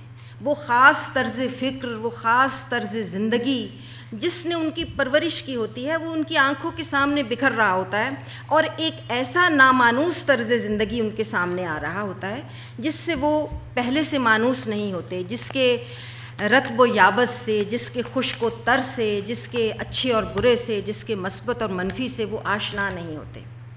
تو وہ کشمکش اور کشاکش کا دور ہوتا ہے جس نے غالب سے یہ کہلوایا تھا کہ ایماں مجھے روکے ہے جو کھینچے ہے مجھے کفر، کعبہ میرے پیچھے ہے کلیسا میرے آگے. ہم بھی اسی جنریشن سے تعلق رکھتے ہیں، اگرچہ غالب کے دور میں پیدا نہیں ہوئے، لیکن غالب کی یہ کشمکش آج ہمارا بھی بنیادی مسئلہ ہے کہ کعبہ ہمارے پیچھے ہے اور کلیسا ہمارے آگے. ایمان ہمیں روکتا ہے اور کفر ہمیں کھینچتا ہے. ایمان اور کفر کی ان اصطلاحوں کو اگر ہم بہت سیکولر الفاظ میں بھی بیان کریں تو ٹیکنالوجی کی اس تیز رفتار ترقی نے جس طرح انسان کا بدل پیدا کر دیا ہے اور انسان کو انسان سے کاٹ کر رکھ دیا ہے، اس نے انسانی زندگی میں جو تنہائی پیدا کر دی ہے وہ باوجود ان تمام آسائشوں کے جو ٹیکنالوجی اپنے ساتھ لے کر آئی ہے، باوجود ان تمام مشینوں کے جن کی مدد سے کام آسان ہو گئے ہیں، جسمانی مشقت کم ہو گئی ہے، فاصلے کم ہو گئے ہیں، بیماریوں کے علاج پیدا ہو گئے ہیں، عمر لمبی ہو گئی ہے، ان سب باتوں سے کوئی انکار نہیں، لیکن وہ جو چھوٹی سی زندگی انسان کو ملی ہے اس میں جس چیز کو وہ کوالٹی آف لائف کہہ رہا ہے وہ محض اس کے باہر ہے، وہ محض اس کے ارد گرد ہے، اس کے خارج میں ہے، اس کا اندرون اسی طرح ویران اور تنہا بلکہ پہلے سے زیادہ تنہا ہوتا جا رہا ہے۔ ہم اس بات کو روتے رہے پہلے کہ کہ شہروں اور محفلوں میں لوگوں کے درمیان خلوص نہیں رہا، اب گھروں کے اندر سے گھر کے افراد اہل خانہ ایک دوسرے سے دور ہوتے جا رہے ہیں، ایک ٹیبل پر بیٹھ کر کھانا کھانے والے بھی ایک دوسرے کے حال سے واقف نہیں ہیں۔ تو یہ انسان کی ترجیحات پر منحصر ہے کہ وہ کن چیزوں کو قبول کرتا ہے اور کن چیزوں کو ٹھکرا دیتا ہے۔ ہم نے اگر ٹیکنالوجی کی اس ترقی کو اسی طرح قبول کیا کہ اس کی قیمت میں اپنی تنہائی وصول کر لی، اس کی قیمت میں اپنی ذہنی اور جذباتی زندگی کو پامال کر دیا، ویران کر دیا، تو ہم انسان بظاہر تو بہت کامیاب نظر آئیں گے، بظاہر تو بہت اس میں خوشگوار اور عیش و عشرت سے معمور زندگیاں نظر آئیں گی، لیکن اس کا اندرون، اس کا باطن اسی طرح تاریک تر ہوتا جائے گا۔ شاہد صدیقی صاحب کی یہ کتاب دراصل ان گزرے ہوئے لمحوں کو پکڑنے کی کوشش ہے جو انسان کو انسان سے قریب کرتے ہیں، اور میرا یہ خیال ہے کہ اگر نئی نسل اس کتاب کو پڑھ کر اس سے یہ لمحہ، یہ تعلق حاصل کر سکے جو ماضی کے ساتھ انسان کو جوڑتا ہے، اور ماضی سے کاٹ کے گملے میں اگے ہوئے بوٹے کی بجائے ایک مٹی میں اپنی مٹی کی جڑوں سے، اپنی مٹی میں گڑی ہوئی جڑوں سے وابستہ کرتا ہے، تو اس کتاب کا حقیقتاً حق ادا ہو سکے گا۔ میں ڈاکٹر صاحب کو اس کتاب کی اشاعت پر مبارک پیش کرتی ہوں، اور بالکل ڈاکٹر ساحر صاحب کی اس بات کی تائید کرتی ہوں کہ ایسی اور بھی کتابوں سے کی ہم ان سے توقع رکھتے ہیں۔ بہت بہت شکریہ۔ بہت شکریہ۔ اور اب میں دعوت دیتی ہوں ادب کے شیدائی، کئی کتابوں کے مصنف، کالم نگار، کئی ٹی وی چینلز کا پسندیدہ چہرہ، ان کی شخصیت کا سب سے نمایاں پہلو ان کا ادب سے لگاؤ کہ ولایت جا کے بھی انہوں نے ادب سے اپنا رشتہ قائم رکھا، جناب رؤوف کلاسرا صاحب۔ جی السلام علیکم، بہت شکریہ آپ کا۔ وہ کہتے ہیں دنیا کا سب سے یہ جو آسان کام ہے بولنا، اور سب سے مشکل کام سننا ہے جو آپ لوگ کر رہے ہیں۔ Thank you very much and you are good audience. I miss سے بڑی خوبصورت تقریریں اور باتیں خود میں نے بڑے شوق سے سنی بھی ہیں، میرے لیے بھی بہت ساری اس میں لڑنے کی چیزیں تھیں، آئی مس سے۔ تو میں بڑا انتہائی لیزی قسم کا بندہ ہوں، اور ڈاکٹر صاحب کو پتہ ہے میرا خیال ہے میں نے سرکاری نوکری اس لیے ساری عمر نہیں کی کہ مجھ سے صبح اٹھا نہیں جاتا تھا، تو لیکن یہ ڈاکٹر صاحب سے کوئی اس طرح کی دوستی اور پیار ہے کہ اٹھنا پڑا ہے اور آنا پڑا ہے، اور ہمیشہ مجھے آ کے اچھا لگا ہے یہاں پہ یہ آپ کے یونیورسٹی میں۔ تو 4 سال بعد ہی میرا خیال ہے جب سے ڈاکٹر صاحب یہ ریٹائر ہوئے ہیں اس کے بعد میرا خیال پہلی دفعہ میرا آنا ہوا ہے۔ ان سے پہلے بھی یہ کوئی آنا نہیں ہوا تھا، ان کے بعد بھی آنا نہیں ہوا، تو بڑا اچھا لگا اگر ٹو بی ہیئر۔ اور میرا خیال ان کے دور میں یونیورسٹی بڑی وہ رہی، ادب اور کلچر کے حوالے سے لگتا تھا جن سے یونیورسٹی کا کلچر ہونا چاہیے، یونیورسٹیز میں ڈبیٹس ہونی چاہیے، یونیورسٹی میں بک لانچنگ ہونی چاہیے، اور یونیورسٹی میں اسی طرح کی ایکٹیویٹیز ہونی چاہیے۔ اور میں جب بھی آیا مجھے بڑا اچھا لگا آپ لوگوں سے بات کر کے، ویری ونڈرفل آڈینس۔ یہ بڑا کم ہوتا ہے اسٹوڈنٹس ہوں، ینگ اسٹوڈنٹس ہوں، اور اتنا اکیڈیمک یہ گفتگو کو اتنے شوق محبت اور پیار سے اس کو سنتے ہیں۔ ہمیں بھی جانا آنا ہوتا ہے، بہت کم ہوتا ہے، اس ریئر۔ تو یہ آپ لوگوں کو مجھے اپریشیٹ کرنے دیں۔ مجھے ہمیشہ سے ابھی انہوں نے بڑی اچھی بات کی انہوں نے یہاں پہ سحر صاحب نے، کہ انہوں نے کہا براؤن صاحب کو ہم ویٹ کرتے ہیں کہ وہ آئے اور یہاں پر آ کے کوئی کتابیں کرے، ریسرچ کرے اور اس طرح کی چیزیں لکھے، ہمارے لوکل لوگ جو ہیں نہیں کرتے۔ میں اپنی بات بتا دیتا ہوں چلیں کہ یہاں پہ لوگوں کا کیا مزاج ہے اور یہاں پہ کیا ریسرچر کہاں سے آئیں گے، باہر سے ہی آئیں گے۔ کہ مجھے اکثر اسٹوڈنٹس کے آتے رہتے ہیں، انہوں نے کوئی سروے کرنے ہوتے ہیں، کوئی اپنے کوئی پی ایچ ڈی کے تھیسس کے لیے، کبھی ایم فل کے لیے، کبھی کلاسز کے لیے۔ They will send me WhatsApp message کہ سر یہ ہم کوشچنر بھیج رہے ہیں، ذرا اس کو فل کر کے ہمیں بھیج دیں۔ مجھے نہیں یاد پڑتا کبھی کسی اسٹوڈنٹ نے کہا ہو کہ سر میں آپ سے ملنا ہے، آپ سے کوئی بیٹھ کے ہم نے کسی پہ بات کرنی ہے یا کسی پہ کچھ کرنا ہے۔ اگر اسی طرح ای میل جائیں گی بہت سارے اسٹوڈنٹس کی۔ اچھا مجھے حیرانی ہوتی ہے اکثر ان پروفیسرس پہ اور ان ٹیچرس پہ بھی، معذرت کے ساتھ کچھ اسٹوڈنٹس کو انکریج کر رہے ہوتے ہیں کہ آپ جائیں اور بس ٹھیک ہے ان کو ای میل بھیج دیں، کوشچن بنا دیں، اس نے وہ ٹک کرتا جائے گا اور آپ کی ریسرچ آپ کی پوری ہوگی۔ اگر اس طرح کے ریسرچر اس ملک میں ہم بنیں گے تو پھر یہ کچھ ہوگا. پھر تو براؤن صاحب آئے گا. آج بھی ان کے گیسٹیئر دیکھیں تو پتہ نہیں آپ کو کیا کچھ نہیں ملتا. آج بھی آپ پڑھتے ہیں تو آپ ایک نئی دنیا میں جاتے ہیں, ساری ان میں تحقیقات ہیں. سو بڑے عرصے بعد مجھے ڈاکٹر صاحب سے ایک میرا ذاتی پیار محبت اپنی جگہ پہ شاہد صدیقی صاحب سے, یہ واحد بندہ میں نے دیکھا اپنی اس میں لائف میں کہ جو انہوں نے چیزوں پہ لکھا ہے, ان کی بہت ساری چیزوں میں ان کے ساتھ تھا. انہوں نے انشور کیا ہے کہ جہاں پہ بارے میں نے لکھنا ہے کہ تو میں نے وہاں پہ جانا ہے, وہاں پہ میں نے لوگوں سے ملنا ہے, میں نے وہاں پہ وزٹس کرنی ہے, میں نے گھروں کو کرنی ہے, ہم نے میوزیم کو کرنی ہے. کئی دفعہ میجر عامر صاحب اور میں جو ادھر پشاور والی سائٹس پہ گئے, انہوں نے کچھ علاقے دیکھنے سے. تو یہ ہوتی ہے آپ کی ریسرچ ہوتی ہے, یہ آپ کی چیزیں ہوتی ہیں. اس لیے جو باتیں ہمارے دوست کہہ رہے تھے کہ دل سے بات نکلی ہوئی ہے کہ اثر رکھتی ہے. تو یہ ایک آج کے اسٹوڈنٹ میں آپ کی چیز نہیں ملے گی, ریسرچر میں نہیں ملے گی. وہ گھر بیٹھے وہ گوگل پہ جائے گا, وہ ادھر مجھے وہ ٹیکسٹ کر دے گا, آپ کو کر دے گا, کر کے اپنا ایک تھیسس کاپی پیسٹ مارے گا, کر لے گا. سو اس کی بات میں یا اس کی چیزوں میں وہ آپ کو کبھی وہ نظر نہیں آتی, ڈیپتھ نظر نہیں آتی. میں جب یہاں پہ آیا تھا پوٹھوہار سے, I came from the south, مجھے ذاتی طور پر مجھے کہنے دیں کہ مجھے پوٹھوہار بہت پیارا لگتا ہے. مجھے اس کی یہاں کی زبان, یہاں کی دھرتی, یہاں کے لوگ, بہادر لوگ, اور ان کی بریوری کی ان کی کہانیاں جو ہمیں بتایا جاتا تھا کہ پنجاب میں شاید کبھی ریزسٹنس نہیں ہوئی, پنجاب کا یہ کلچر نہیں رہا, ڈیفینس نہیں رہی. بڑی اچھی بات کی شفیق صاحب نے باتیں کی ہیں کہ شاید یہ بتایا گیا کہ یہاں سے لوگ آتے تھے, گزر جاتے تھے. جو بھی تھا مطلب یہاں کا ہیرو جو ہے, جو مجھے شکایت رہتی ہے اپنے پوٹھوہاری بھائیوں سے کہ یہاں کا راجہ پورس کو میں ہیرو سمجھتا ہوں کہ جیسے بھی تھا, ہی فوٹ اگینسٹ دا انویڈرز. مطلب ایرانین اپنے آپ کو بڑا وہ سمجھتے تھے کہ ہم زیادہ بہادر ہیں, زیادہ بریو ہیں. تو انہوں نے دارا کا سر کاٹ کے انہوں نے سکندر کی فوج کو پیش کیا تھا کہ ہماری جان بخشی کریں. یہ لڑ گئے تھے یہاں پہ پوٹھوہاری جو ہیں. ان کی تاریخ ہے, گکھڑ کو دیکھ لیں, یہ گکھڑ جو یہاں کا سب سے بڑے ٹرائبس ہے, دے فوٹ اگینسٹ ان مغلس کو. اگر کسی نے ٹف ٹائمز دیا ہے یہاں پہ ہسٹری میں, یہاں پہ پوٹھوہاریوں نے دیا ہے. سکندر کو ٹائم دیا, جو بھی آیا انہوں نے یہاں کے بریو لوگ اس کے دھرتی کے ہیں, ٹیکسلا کے ہوں, پنڈے کے ہوں, آپ کے چکوال کے ہوں, جہلم کے ہوں. تو مجھے ہمیشہ سے یہ رہا کہ, اور یہ بڑی انہوں نے اچھی بات کی کہ آپ کو پوٹھوہار کی شاعری پہ آپ کو نئی بکس ملیں گی. ابھی ان فیصل جوید ہیں, بڑے نوائے وقت میں کام کرتے ہیں, انہوں نے یہاں پہ پوٹھوہاری اکھاڑ پہ بڑا انہوں خوبصورت کام کیا جس کی ضرورت تھی. اس طرح کی چیز کی آنے کی ضرورت ہے. میں انڈیا گیا سپوزلی, وہاں پہ لوگ ابھی بھی اپنے آپ اٹھے نا صبح اخبار پڑھیں انڈیا میں اگر انگلش پیپر, ابھی بھی وہاں پہ ان کی خوشیاں ہوں گی, ڈیتھ ہوگی, اپنے آپ کو انہوں نے ابھی تقسیم کر کے رکھا ہوا ہے. ابھی وہ کہیں گے چکوال والے اپنے آپ کو رکھا, ان کا علیحدہ ایک ان کا گروپ ہے, وہ چکوال والا فلاں جو ہیں چکوال والے, ان کے یہاں کوئی ڈیتھ ہو گئی ہے, یہ فلاں پنڈی وال ہیں, وہاں پہ جہلم والے ہیں, یہ ٹیکسلا والے ہیں, یہ فلاں والے, ابھی بھی چلتا ہے وہاں پہ. ابھی کبھی آپ جائیں ان کے اخبارات جو اندر پیجز ہوتے ہیں نا, ذرا ان کو پڑھ کر دیکھیں. بلکہ میری بڑی خواہش ہوگی کہ اگر اس کتاب کو ڈاکٹر صاحب نے پہلے شروع کیا تھا کہ یوٹیوب پہ انہوں نے ان کو پڑھنا شروع کیا تھا, پھر درمیان میں انہوں نے چھوڑ دیا. اس پوری کتاب کو یوٹیوب پہ ہونا چاہیے.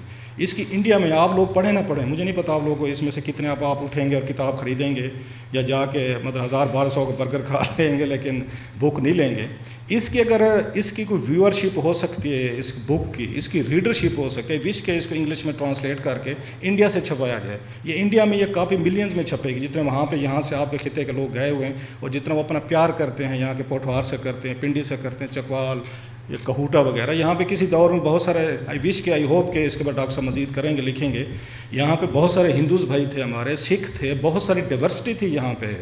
اگر آپ پڑھیں نا تھوڑا سا جا کے اس کو 47 سے پہلے والی ہسٹری پڑھیں اس کی پنڈی کی, تو بہت ساری ڈائیورسٹی تھی, کلچر تھا. وہ لوگ آج بھی مس کرتے ہیں وہاں پہ. انڈیا میں دیکھیں یہ بہت ساری چیزیں وہاں پہ کرنے والی ہیں یہاں سے. تو آئی ہوپ کہ یہ تھوڑا سا اس کو کنٹینیو کریں گے ان میں.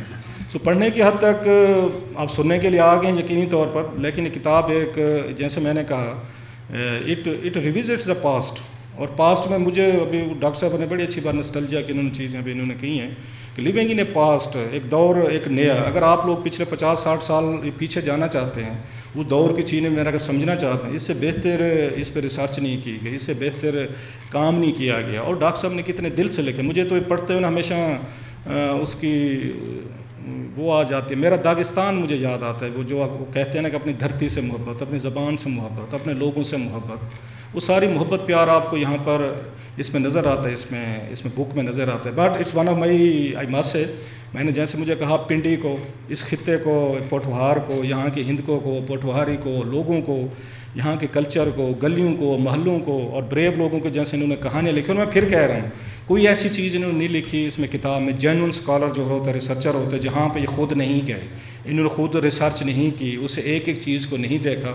سو میری طرف سے ڈاکٹر صاحب کو بہت سارا ان کے لیے اور میں تو کئی دیر تک ان کی کتاب کا ٹائٹل ہی اتنا خوبصورت ہے کہ آپ اس کو دیکھتے رہیں اور اسی میں گھوم رہے ہیں، باقی تو چلو اندر آپ جاتے ہیں سو نہیں جاتے.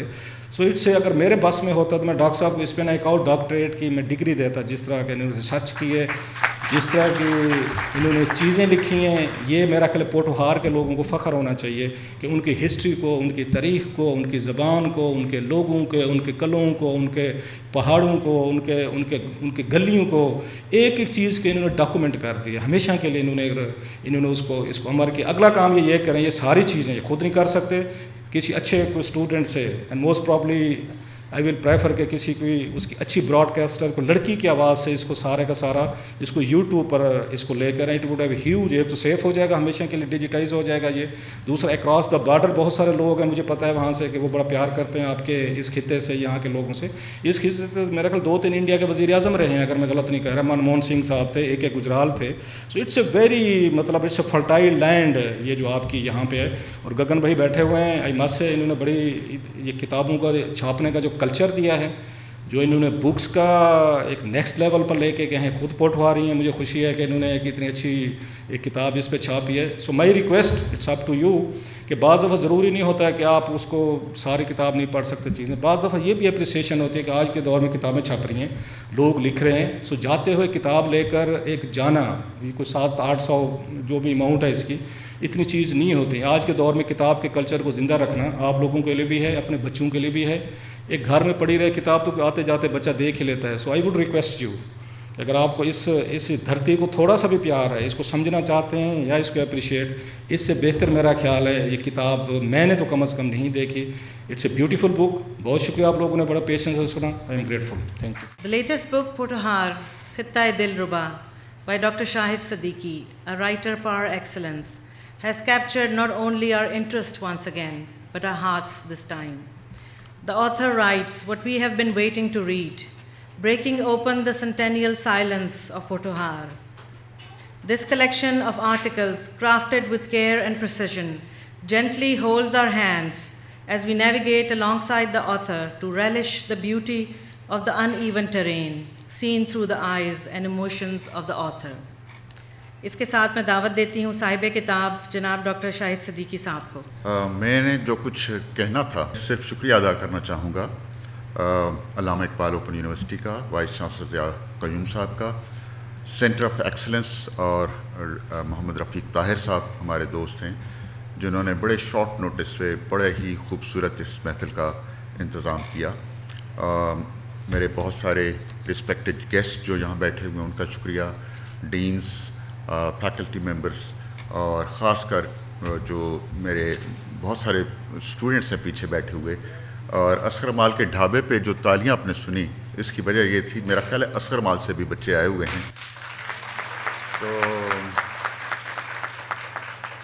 آپ کا بہت شکریہ. اور اس کتاب کے جو پبلشر ہیں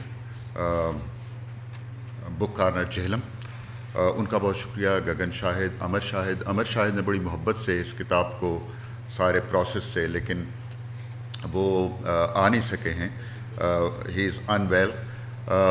لیکن میں سمجھتا ہوں کہ ان دو بھائیوں نے یہ جو پبلشنگ کا بڑا ہی بے رنگ سا ایک میکینسٹک میکانکی ایک عمل ہوتا ہے، اس کو ایک تخلیقی عمل میں بدل دیا ہے. تو آپ کا بہت شکریہ. گگن صاحب یہاں موجود ہیں. بس مجھے یہی کہنا تھا کہ جیسا میں نے کہا، جو میں نے کہنا تھا وہ میں نے کتاب میں لکھ دیا ہے. میں بس شکریہ آپ کا اور آرگنائزرز کا ادا کرنا چاہتا ہوں. بہت شکریہ. بسم اللہ الرحمن الرحیم. بہت ہی محترم جناب پروفیسر فتح محمد ملک صاحب، طاہر صاحب، شاہد بھائی، رؤوف، نجیبہ، خواتین و حضرات، بہت ہی طالب علم بھی تشریف فرما ہیں اور صاحبان علم کی مجلس ہے. اس میں بہت ساری باتیں کی گئیں. دو ایک باتیں دہرائے بغیر کہنے کی ہیں. اس میں بہت سی چیزیں ایسی ہیں جو میرے خیال میں اس پہ گفتگو ہو گئی، کتاب کے ٹیکسٹ پر گفتگو ہو گئی. اس کے میرے خیال میں آج کل جو کالموں کا سلسلہ ہے، یہاں اس وقت 2 کالم نگار بیٹھے ہوئے ہیں، بہت ہی سیلیبریٹڈ کالم نگار ہیں.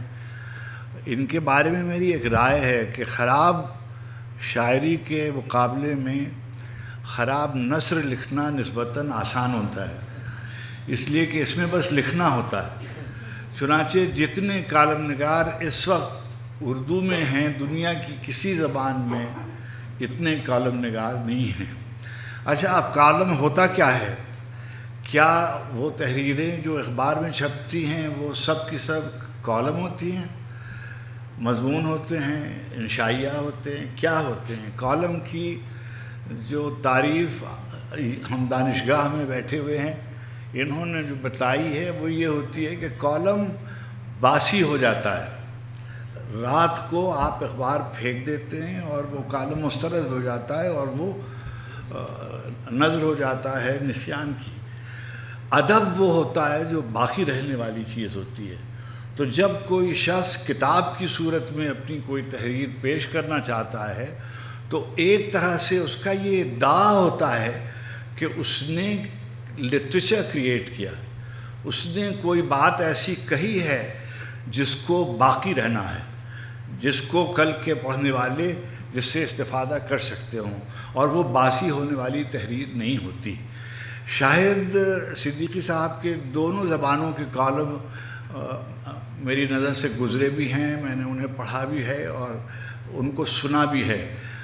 میں باہر کا آدمی ہوں، مجھے اس علاقے میں رہتے ہوئے 30 برس ہو گئے، مگر سندھ سے میرا تعلق ہے، کراچی سے میں آیا ہوں، اس سے پیشتر میرے آباء و اجداد لکھنؤ سے آئے تھے۔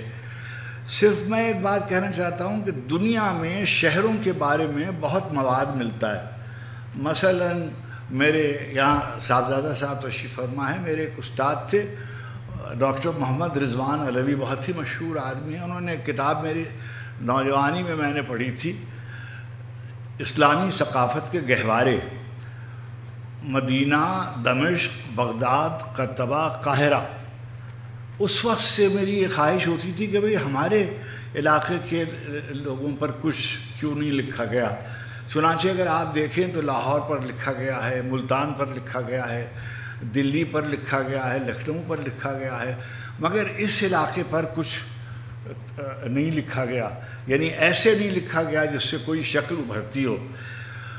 ساحر نے بعض باتوں کی طرف اشارہ کیا کہ بہت سے لوگ ہو سکتے تھے، یعنی بلا شبہ۔ اب ظاہر ہے یہ تاریخ کی تو کتاب ہے نہیں، تاریخ کی کتاب ہوتی تو پہلے دن سے لے کر اور وادی اسوان کے کا جو پس منظر ہے اس کے بارے میں لکھتے، اور مختلف ادوار میں اور سلطنت پیریڈ میں لے کر اور قبل مسیح سے لے کر جو اس کی تاریخ ہے وہ سب لکھتے۔ وہ انہوں نے نہیں لکھی، نہ ان کا دعویٰ ہے کہ یہ تاریخ کی کتاب ہے۔ اس میں جو انہوں نے تبویب کی جو باب قائم کیے ہیں ان کو بہت دلچسپی سے دیکھنا چاہیے اور اس کے حساب سے اس کو پڑھنا چاہیے۔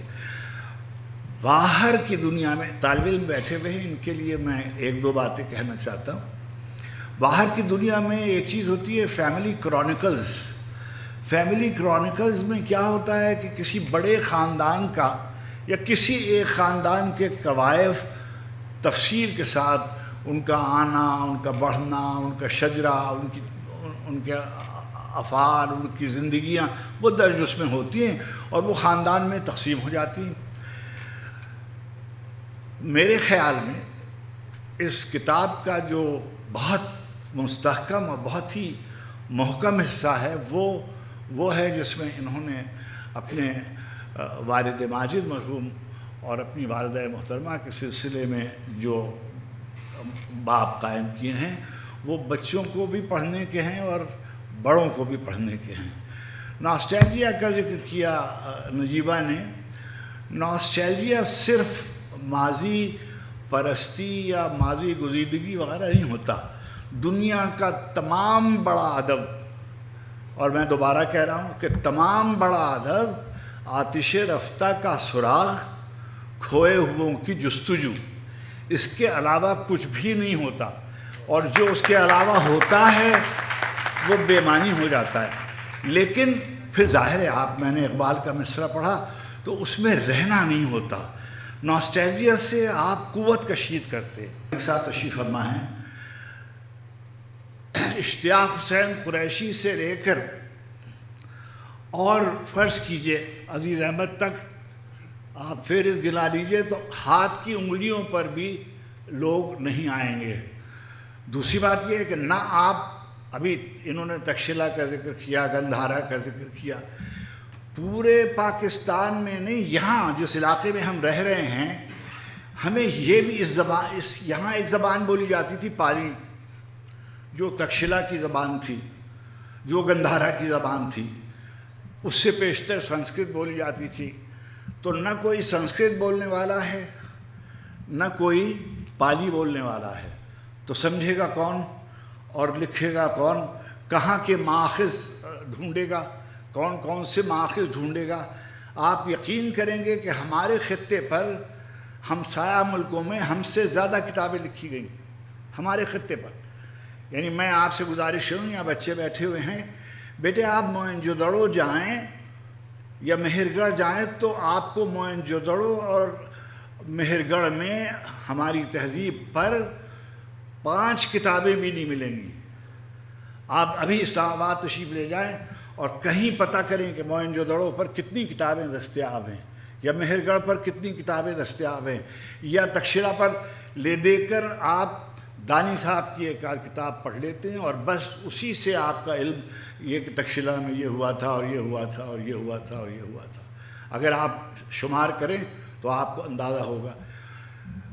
انہوں نے یہ کیا کہ جو ان کی زندگی میں جو لوگ آئے ان کا تذکرہ کیا ہے، ان کو جو لوگ اچھے لگے، یعنی مثلا میں یہ کہہ سکتا ہوں کہ فرض کیجئے احمد علی سائیں کا بھی ذکر ہونا چاہیے تھا، مثلا مہر علی شاہ صاحب رحمۃ اللہ علیہ کے حوالے سے بہت سی باتوں کا تذکرہ، جیسے ساحر کہہ رہے تھے، تفصیل سے ہو سکتا تھا، اور بھی 2-4 شاعر ہیں جن کا شاید ذکر ہو سکتا تھا، لیکن انہوں نے ان لوگوں کا ذکر کیا جو ان کے قریب تھے۔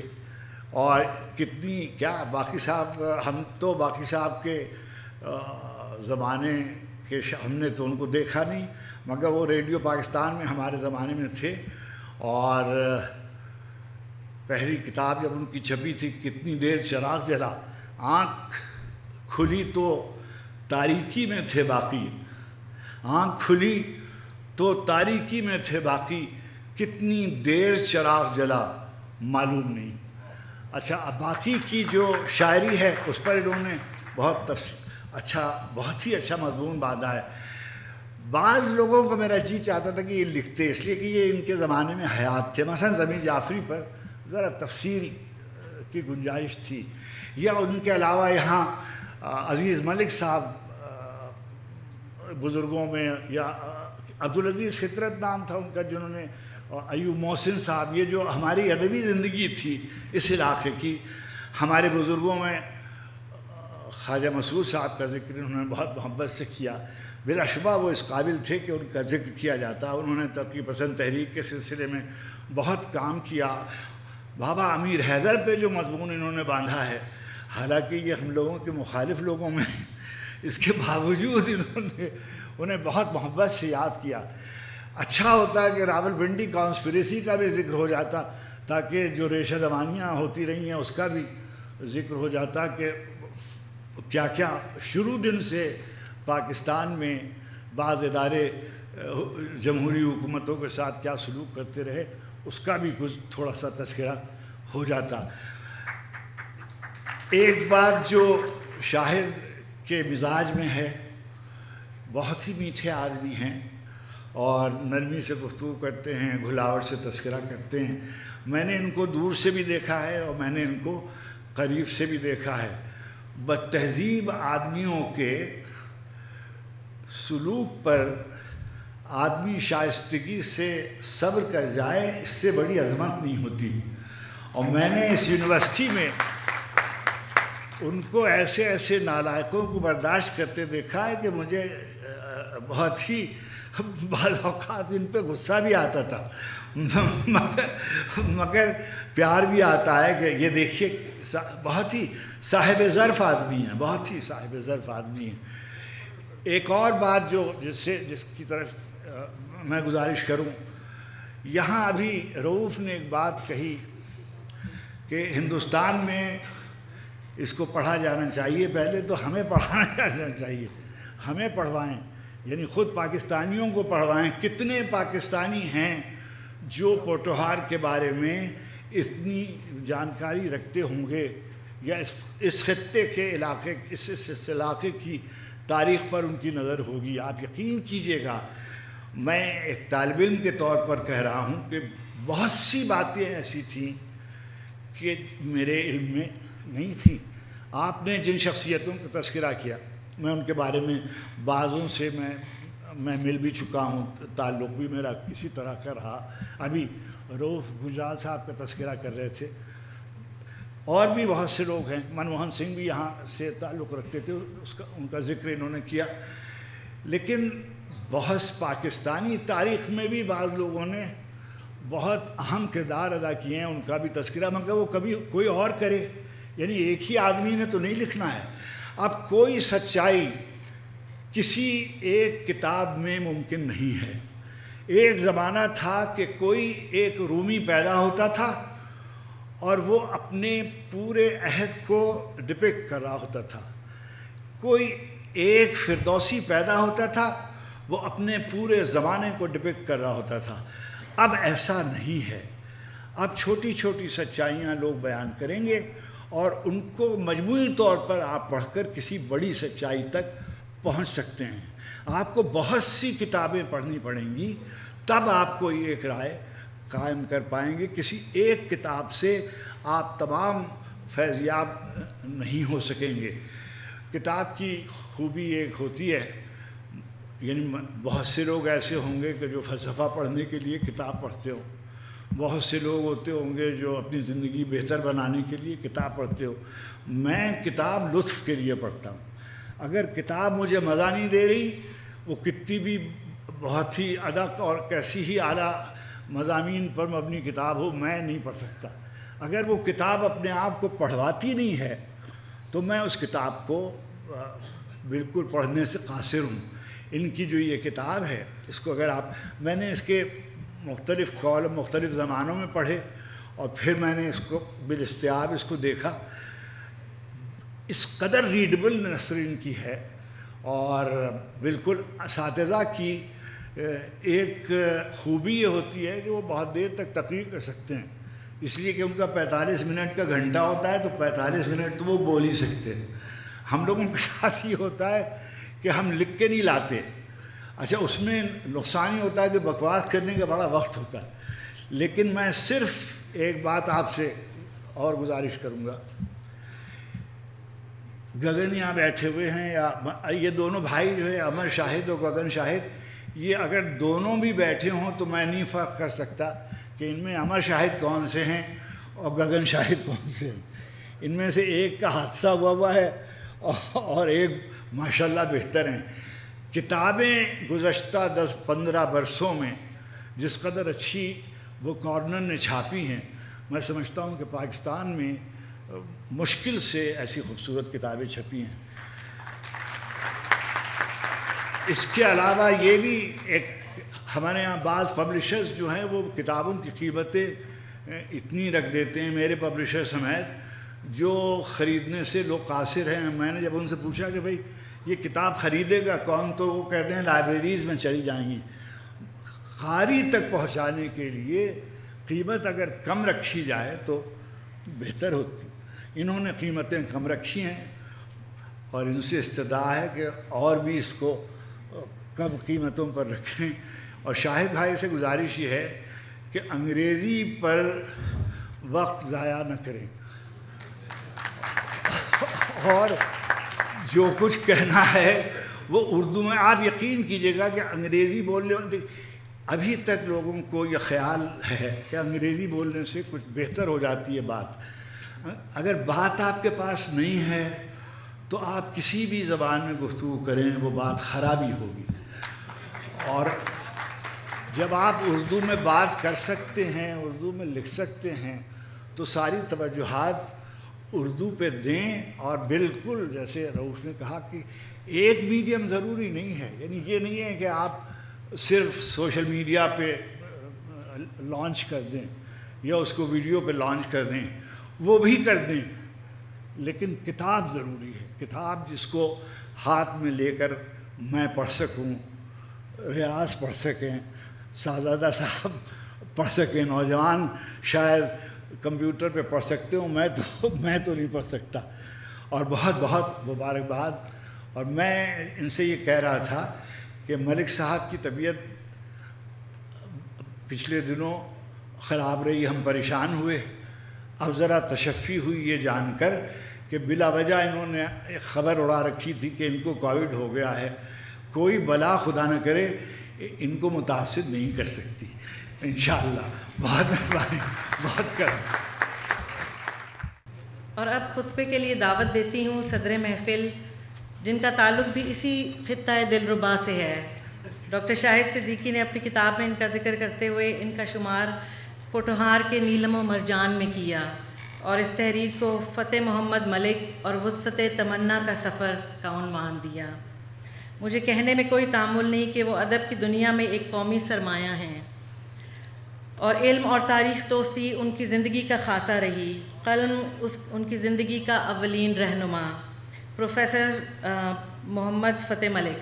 محترم و مکرم صاحبزادہ ساجد الرحمان صاحب، برادر رفیق طاہر صاحب، اسٹیج پہ بیٹھے ہوئے میرے دوستوں اور سامعین کرام، بہت باتیں آپ نے سن لی. میں بیٹھا سوچ رہا تھا کہ اچھا ہوا، بہت اچھی باتیں ہو رہی. تو جب میری باری آئے گا تو میں شکریہ ادا کر کے آپ سب کی نجات کا سامان کروں گا. لیکن ایک بات جو اب کتاب چھپ چکی ہے جتنی، اس میں ایسی ہے کہ جس کا ذکر نہیں آیا، اور میں سمجھتا ہوں کہ میں ضرور داد دوں انہیں کہ انہوں نے ایک ایسے خطہ زمین کو کہ جو عام طور پہ فوجی ملازمت انگریز کی اور اس طرح کی دنیا داری کے لیے مشہور ہے، اس کی حریت پسندی کا بھی ذکر کیا ہے اور بہت کھل کے کیا ہے. مری کے حریت پسندوں نے جس طرح سے انگریز قابضین کے ساتھ جہاد حریت کیا، اس کا ذکر بھی اس میں موجود ہے. دوسری بات جو میں آپ کے گوش گزار کرنا چاہتا ہوں کہ یہاں جتنی باتیں ہوئی ہیں وہ یہ سمجھ کے ہوئی ہیں کہ ایک کتاب جو مکمل ہو چکی ہے اس کے بارے میں اظہار خیال کیا جا رہا. یہ تو کتاب مسلسل ہے، یہ لکھتے چلے جا رہے ہیں. اس کا دوسرا ایڈیشن آئے گا، اس کا تیسرا ایڈیشن آئے گا. اب ہمارے جیلم کے دوستوں نے جو اس خطہ زمین کو اشاعت، کتابوں کی اشاعت کا شاندار معیار قائم کر کے ایک حسن نقشہ ہے، اس کی بھی تحسین ہونی چاہیے. اور ساتھ ہی ساتھ یہ ذہن میں رکھنا چاہیے کہ یہ کتاب ابھی ختم نہیں ہوئی، ابھی اس کا پہلا حصہ آیا ہے، یہ جاری ہے اور باب در باب اس کے اگلے حصے سامنے آتے جائیں گے.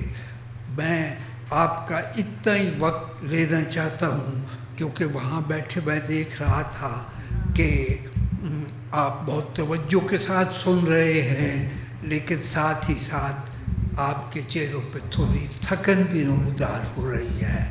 تو میں سمجھتا ہوں کہ یہ کتاب بھی پڑھیں، اس کے اگلے حصے بھی ابھی لکھے جا رہے ہیں، وہ بھی ہمارے جیلم کے دوست شائع کریں گے، انہیں بھی پڑھتے چلے جائیں گے اور یہ کہانی آگے سے آگے بڑھتی چلی جائے گی. اب میں آخر میں اس سارے خطے کے ایک صوفیانہ انداز نظر کی